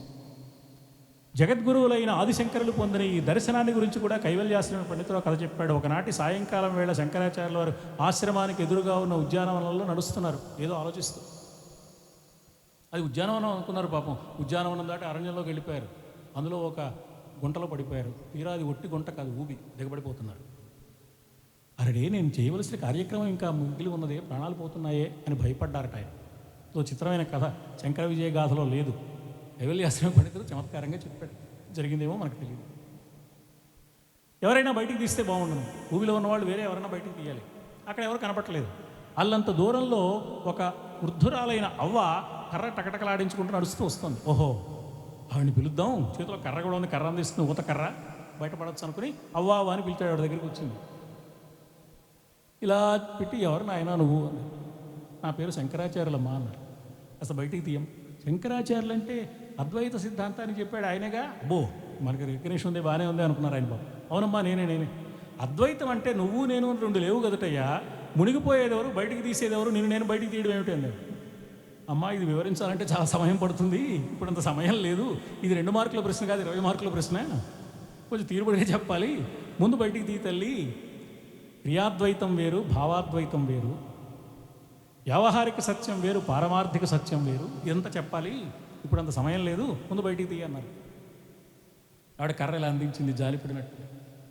అందుకనే ప్రయత్నం చేసే లోపల కర్ర వెనక్కి లాగేసింది. చివరి కేక వేశారని మునిగిపోయారు. ఇంకా తన జీవితం అయిపోయిందని అనుకున్నారు. కానీ ఆశ్చర్యంగా ఆయన జీవించే ఉన్నారు, కళ్ళు తెరిచారు. తాను ఒక ఊబిలో లేరు, చుట్టూ పువ్వులతో కూడిన పాన్పు మీద ఉన్నారు. ఎదురుగా అవ్వ కనిపించలేదు. నవయౌవన సౌందర్య రాశి మహాలావణ్య సేవధి సౌందర్య లహరి కనపడింది.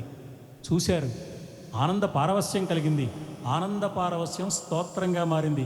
క్వణత్కాంచీదామా కరికలభ కుంభస్తననత పరీక్షిణా మధ్యే పరిణత శరచంద్రవదన ధను బాణాన్ పాశం శృణిమపి దధానా కరతలై పురస్తాదాస్తాంనః పురమధితు అహో పురుషికా. క్వణత్కాంచీదామా అమ్మవారి వడ్డాణం మీద మువ్వలున్నాయి, మనోహరంగా సవ్వడి చేస్తున్నాయి. మనోహరమైన సవ్వడి చేసే మువ్వలు కలిగిన వడ్డాణం ధరించిన తల్లి. నడుస్తున్నప్పుడు నడుము కదులుతూ ఉంటే ఆ మువ్వలు మోగుతూ ఉంటాయి. అందుకని కొణత్ కాంచీదామా అన్నారు.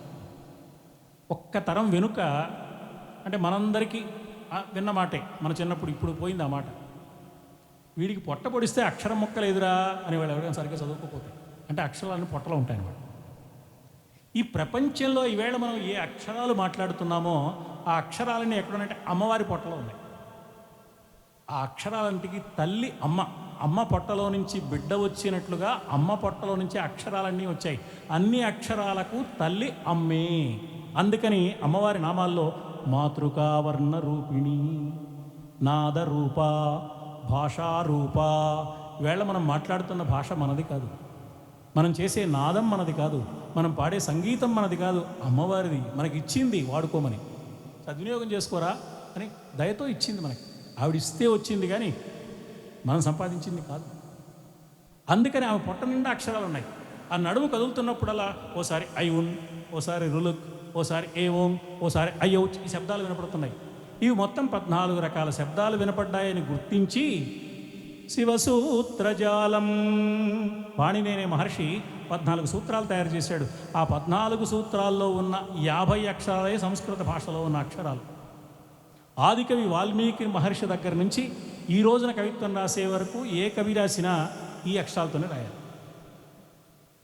వీటిల్లో కొన్ని ప్రధానమైన అక్షరాలు ఉన్నాయి, వాటిలోంచి కొన్ని అక్షరాలు పుడతాయి. ఆ ఏ ఈ కలిపితే ఏ వస్తుంది, ఆ ఊ కలిపితే ఓ వస్తుంది. అందుకని ఓ అనే అక్షరం ఉండక్కర్లా, ఆ ఊ ఉంటే చాలు. ఇలా ఏ ఉంటే మిగతా అక్షరాలు పుడతాయో ఇవి తల్లి లాంటి అక్షరాలు. అందుకని వీటిని మాతృకా వర్ణాలు అన్నారు. ఈ మాతృకా వర్ణముల యొక్క రూపం అమ్మే. అందుకని అమ్మ కదులుతున్నప్పుడు మోగుతున్నది పైనున్న మువ్వల సవ్వడి అనుకుంటున్నారు, కానీ నిజానికి లోపలున్న అక్షరాలు మోగుతున్నాయి సుమా. క్వణత్కాంచీదామా. సాధారణంగా కవులందరూ కావ్య నాయికల యొక్క సౌందర్యాన్ని వర్ణించేటప్పుడు దేవతామూర్తి అయినా సరే వక్షస్థల సౌందర్యాన్ని వర్ణించకుండా మానరు. కుచోన్నతే కుంకుమరాగశోణే అన్నారు కాళిదాసు. ఏమిటి అందులో ఆంతర్యం అంటే ఆ చనువాలు సమస్త లోకానికి ప్రాణాధారమైన ఆహారం. మనం ఎక్కడ ఏ ఆహారం తీసుకున్నా అమ్మవారిచ్చిన చనువాలి అనే భావంతో తీసుకోవాలి, పవిత్రమైన భావంతో ఆహార స్వీకరణ చేయాలి. ఇందాక పెద్దలు రాజేంద్ర గారు చెప్పారు, ఇంటిలో చేసే భోజనానికి ఎక్కడో తినే అధ్వాన్నానికి ఎంత తేడా ఉంటుందో ఆలోచించండి. ఈ పవిత్రమైన భావన ఆహార స్వీకరణ వేళలో మనకు కావాలి. అమ్మ చనుబాలు మనం ఆహారంగా తీసుకుంటున్నాం, అమ్మ దయతో ఇచ్చింది. జేబులో 1,00,000 రూపాయలు ఉన్న భోజనం దొరకని సన్నివేశంలో అర్థం అవుతుంది అమ్మ ఇవ్వడం అంటే ఏమిటో. నేను సంపాదించాను, నా దగ్గర డబ్బులు ఉన్నాయి అనుకుంటాం. అది అజ్ఞానం, పొరపాటు. చాలా సందర్భాల్లో మన దగ్గర డబ్బులు ఉంటాయి, భోజనం దొరకదు. ఎందుకు? అమ్మ ఇవ్వలేదు కాబట్టి. అమ్మ ఇస్తే దొరుకుతుంది. అందుకని అమ్మ బిడ్డలందరికీ పాలిస్తుంది. అందరికీ పాలిచ్చే తల్లి గణపతికి ఇవ్వకుండా ఉంటుందా? అందుకని గణపతికి పాలిస్తున్నప్పుడు ఆ వక్షస్థలం కొంచెం ముందుకు వంగి ఉన్న తల్లి. అందుకని కరికలభకుంభస్తననత, అందరూ మదించిన మదపుటేనుగు యొక్క కుంభస్థలాలతో పోలుస్తారు అమ్మవారి వక్షస్థలాన్ని. కానీ శంకరాచార్యుల వారు ఇక్కడ గున్న ఏనుగు అన్నారు. గున్న ఏనుగు అంటే ఏనుగు పిల్ల. ఏనుగు పిల్ల అంటే ఏనుగు ముఖం కలిగిన పిల్లవాడు అన్నమాట. గణపతి అంటే మాతృభావనతో చూస్తున్నారు అమ్మని. కరికలభకుంభస్తననత పరీక్షీణా మధ్యే, నడుము సన్నగా ఉంది, ఉందో లేదో అన్నట్టుగా ఉంది, అయినా ఉందని తెలుసుకోవాలి. నడుము లేకుండా శరీరం ఎలా ఉంటుందండి? కనపడకపోవచ్చు. అందుకని సన్నగా ఉన్న నడుము ఆధారంగా నువ్వు ఏం ఆలోచించాలి? నడుము ఉందో లేదో అని సందేహించనక్కర్లేదు. ఉన్నది, కనపడకపోయినా సరే.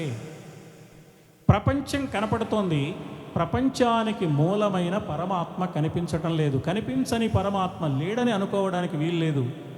ఏ ప్రపంచం కనపడుతోందో ఆ ప్రపంచానికి మూలాధారమైన పరమాత్మ తప్పక ఉన్నాడు అని తెలుసుకోవాలి. కనిపించకపోయినా నడుము ఉన్నట్లు ఎలా గుర్తిస్తామో ఈ సత్యాన్ని చెప్పడానికి అమ్మవారి నడుము సన్నగా ఉంది. పరీక్షీణా మధ్యే పరిణత శరత్చంద్రవదన, శరత్కాలంలో ఉండే చంద్రబింబం లాంటి ముఖం అమ్మవారిది. అంటే ప్రశాంతత, ఆనందము, సౌభాగ్యము, ఐశ్వర్యము, సౌందర్యము అన్నీ ఉన్నాయన్నమాట.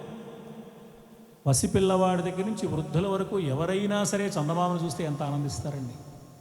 ఎన్ని యుగాలైంది కవిత్వం ప్రారంభమై. ఆదికవి వాల్మీకి సుందరకాండలో 5వ సర్గంతా చందమామని వర్ణించారు.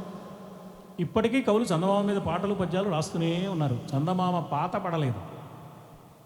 ఫ్యాషన్ ఆఫ్ ఆల్ టైమ్స్ చందమామ. అమ్మవారి ముఖం అది. అంటే అమ్మ శాశ్వతత్వాన్ని, అమ్మ సౌందర్యపు శాశ్వతత్వాన్ని, సౌభాగ్యము యొక్క దివ్య వైభవాన్ని చెప్పే మాట. శరత్కాలంలో ఉన్న వైభవపేతమైన చంద్రబింబం లాంటి ముఖం కలిగిన తల్లి పరిణత శరత్చంద్రవదన. అంతేకాదు, చంద్రుడు అంటే మనస్సు అనుకున్నాం కదా.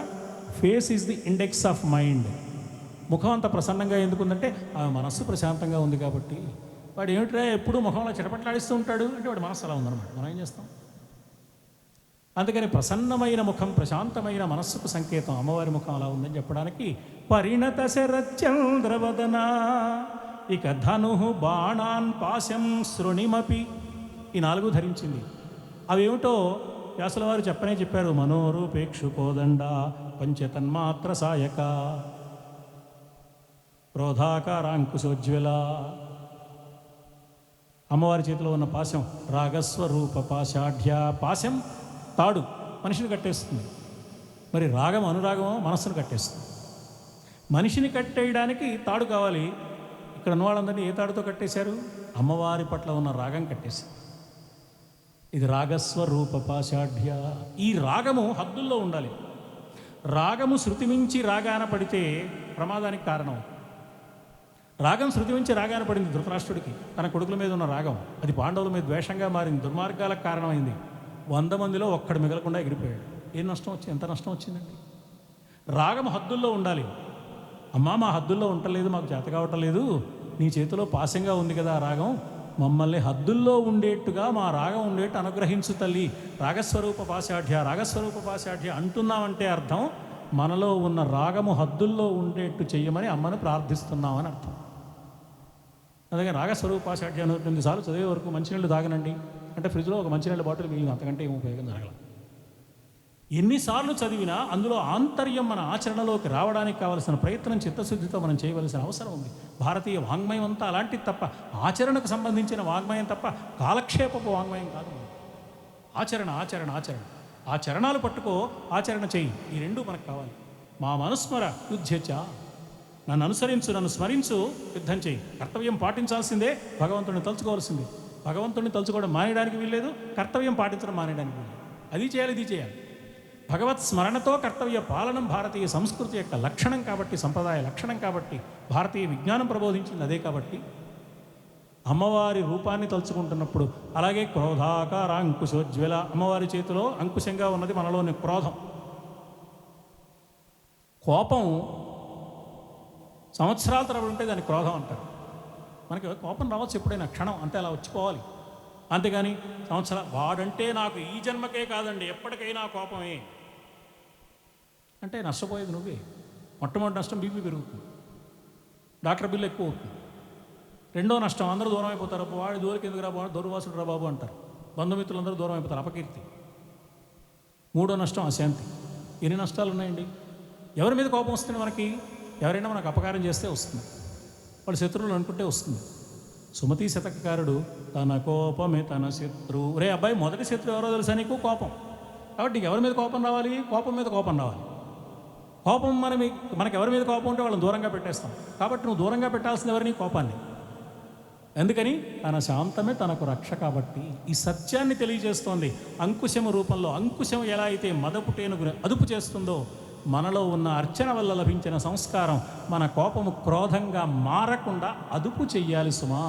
ఆ స్థితి ప్రసాదించు అని ప్రార్థిస్తున్నాం అన్నమాట అమ్మని.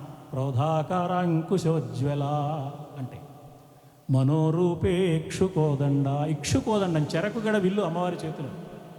చెరకుగడలో ఒక్కొక్క కణుపు దగ్గర ఒక్కొక్క మాధుర్యం ఉంటుందని చెప్తారు. అందుకని మన మనస్సులో కూడా ఒక్కొక్క విషయంలో ఒక్కొక్క రకమైన ఆనందం, ఒక్కొక్క రకమైన ఆలోచన, ఒక్కొక్క రకమైన ఆకర్షణ, ఒక్కొక్క రకమైన వ్యామోహం, ఒక్కొక్క రకమైన గొడవ, గందరగోళం. అందులో కొన్ని మంచి ఉన్నాయి, కొన్ని ప్రమాదకరమైన ఉన్నాయి. అన్ని సందర్భాల్లో ఈ మనస్సు అనే ఇక్షుకోదడం అమ్మవారి చేతిలో ధనుస్సుగా ఉన్నదని గుర్తించి అమ్మను ప్రార్థించాలి. మా మనస్సులో ఏ రకమైన భావజాలం మారినా సంస్కారం చెదరకుండా, సౌజన్యం పాడైపోకుండా మేము స్థిరంగా, దృఢంగా, పద్ధతిగా నిలబడే స్థితిని అనుగ్రహించమ్మా. అందులో ప్రయోగించే 5 బాణాలు అన్నారు. శత్రు సంహారం చేయడానికి బాణాలు కావాలి. అమ్మవారికి ఎంతమంది శత్రువులు అండి? ఒకరిని చంపడానికి 5 బాణాలు సరిపోయాయి. మొత్తం 5 బాణాలు ఏట ఉన్నది. పంచతన్మాత్ర సాయక. ఏమిటా 5 అంటే? తన్మాత్రలు. తన్మాత్రలు అంటే కొంచెం వివరించుకుని ముగించుకుందాం. తన్మాత్ర అంటే ప్రపంచానికి మనకి ఉండే సంబంధాన్ని తెలియజేసే తన్మాత్ర. ప్రపంచంలో దానికి ప్రపంచం అనే పేరు ఎందుకు వచ్చిందంటే 5 శక్తుల యొక్క కలయిక. వాటిని పంచభూతాలు అన్నారు. భూతాలంటే భూతాలు, దయ్యాలు కాదు, శక్తులు అని అర్థం. పంచభూతాలతో ప్రపంచం ఏర్పడింది. ప్రపంచము అంటే అది.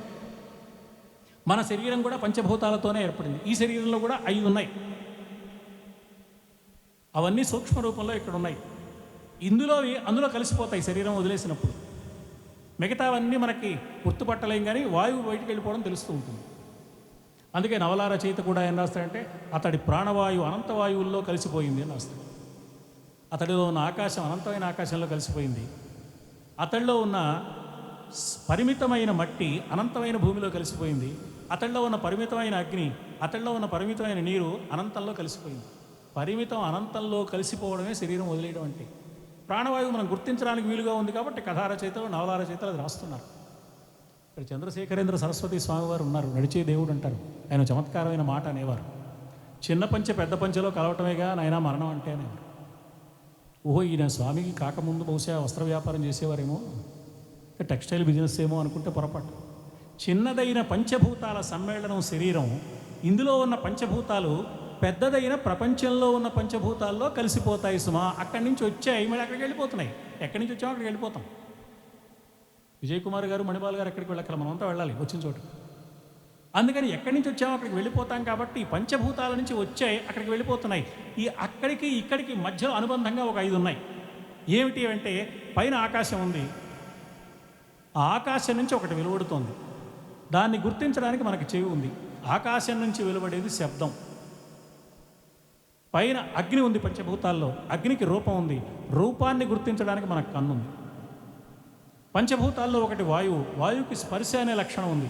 స్పర్శను గుర్తించడానికి మనకు చర్మం ఉంది. పంచభూతాల్లో ఒకటి నీరు. దానికి రుచి ఉంది. రుచి గుర్తించడానికి మనకు నాలుక ఉంది. పంచభూతాల్లో ఒకటి భూమి. దాని లక్షణం వాసన. వాసన గుర్తించడానికి మనకు ముక్కు ఉంది. అంటే శబ్ద, స్పర్శ, రూప, రస, గంధాలు పంచభూతాలతో కూడిన ప్రపంచం నుంచి వస్తున్నాయి. ఆ పంచభూతాల నుంచి వచ్చిన వాటిని గుర్తించడానికి పంచ జ్ఞానేంద్రియాలు మనకున్నాయి. అంటే తెలుసుకునే అవయవాలు. ఈ తెలుసుకోవడానికి మధ్యలో ఏ 5 ఉన్నాయో వాటిని ఇంద్రియాల ద్వారా తెలుసుకునేవి అంటారు. ఇంద్రియార్థాలు. వాటికే తన్మాత్రలు అని పేరు. ఈ శబ్దస్పర్శ రూపరసగంధాలు అమ్మవారి చేతిలో బాణాలుగా ఉన్నాయి సుమా. నాకు ఆ సంగీతం అంటే చాలా ఇష్టం అండి. ఎంత ఇష్టం అంటే చెవి కోసుకుంటా. చెవి కోసుకుంటే ఏమింటాడండి? చెవి ఉంటే కదా వినేది, కానీ చెవి కోసుకుంటా అంటాడు. అంటే అంత ఇష్టం అనమాట. ఆ ఇష్టానికి కొన్ని హద్దులు ఉండాలి, లేకపోతే కొన్ని ఇబ్బందులు. ఈ తన్మాత్రలైన శబ్దస్పర్శ రూపాల విషయం, ఆ రూపాన్ని చూస్తుంటే నేను పారవస్యం పొందుతానండి, దానికి ఒక హద్దు ఉంది. ఆ రుచి అంటే నాకు చాలా ఇష్టం అండి. మిరపకాయ బజ్జీలు అంటే చాలా ఇష్టం. 2 తింటే బాగానే ఉంటుంది, 12 తింటే డాక్టర్ గారికి బాగుంటుంది, నీకు బాగుండదు. ఆ సినిమా చూస్తుంటే బాగుంది, రోజుకి 4 సినిమాలు వారం రోజులు చూడు అంటే డాక్టర్ గారికి బాగుంటుంది, నీకు బాగుండదు. ఈ 5 శబ్దస్పర్శ రూప రసగంధాలు పద్ధతిగా పరిమితంగా ఉండాలి. తన్మాత్రలు తగుమాత్రంగా వినియోగపడాలి, హద్దులు మీరు వెళ్ళకూడదు. అలా చేసేది అమ్మ కాబట్టి అమ్మ చేతిలో అవి బాణాలుగా ఉన్నాయని గుర్తించి అమ్మను ఆరాధించాలి. అంటే దేవీ ఆరాధన, ఆధ్యాత్మిక సాధన జీవితాన్ని సక్రమంగా ఉంచుకోవడానికి వ్యాసుడు, శంకరుడు మొదలైన వారు మనకు ప్రసాదించిన బోధన. అందుకని ఆ బోధ గుర్తించి ఆ సాధన మార్గంలో అడుగు పెడుతూ అమ్మకు చేసే అర్చన కాలక్షేపంగా మిగలక కర్తవ్యానికి కరదీపికగా మనం మలుచుకోవడానికి ధనుర్బాణాన్ పాశం శృణిమపి దధానాకరతలై పురస్తాదాస్తాంనః. మా ఎదురుగా ఎప్పుడు ఇలాగే కనపడమ్మా. పురమధితు అహో పురుషిక. కేవలం అహంకార స్వరూపిణి అని మాత్రమే కాకుండా అహో పురుషిక అంటే మన అక్షరాలన్నింటిలో మొట్టమొదటి అక్షరం అ, చిట్ట చివరి అక్షరం హ. అకారం నుంచి హకారం వరకు ఉన్న అక్షరాలన్నీ రూపం ధరించిన తల్లివి నువ్వు. అంటే కాంచీదామా అన్నప్పుడు ఏం చెప్పారో అహోపురుషిక అన్నప్పుడు అదే చెప్తున్నారు. ఆద్యంతాల సమన్వయం ఒక గ్రంథంలో కాదు, మొత్తం వారు రాసిన అన్ని గ్రంథాలకే ఒక సమన్వయం ఉంటుంది. ప్రతి గ్రంథంలోనూ ఒక సమన్వయం ఉంటుంది, ప్రతి శ్లోకంలోనూ ఒక సమన్వయం ఉంటుంది. అది ఆదిశంకరుల యొక్క దివ్య వైభవం. క్వణత్కాంచీదామా కరికలభ కుంభస్తననతా పరీక్షిణా మధ్యే పరిణత శరచంద్రవదనా ధను బాణాన్ పాశం శృణిమపి దధానాకరతలై పురస్తాదాస్తాంనః పురమధితు అహో పురుషికా. సర్వమంగళమాంగళ్యే శివే సర్వార్థసాధికే శరణ్యే త్ర్యంబకే దేవి నారాయణి నమోస్తుతే. స్వస్తి సర్వేషాం సమస్త సన్మంగళాన్ని. ఒక్క ఫ్యూ మినిట్స్ అండి, అందరు కూర్చోండి. మొట్టమొదటి ఏంటంటే 44, 75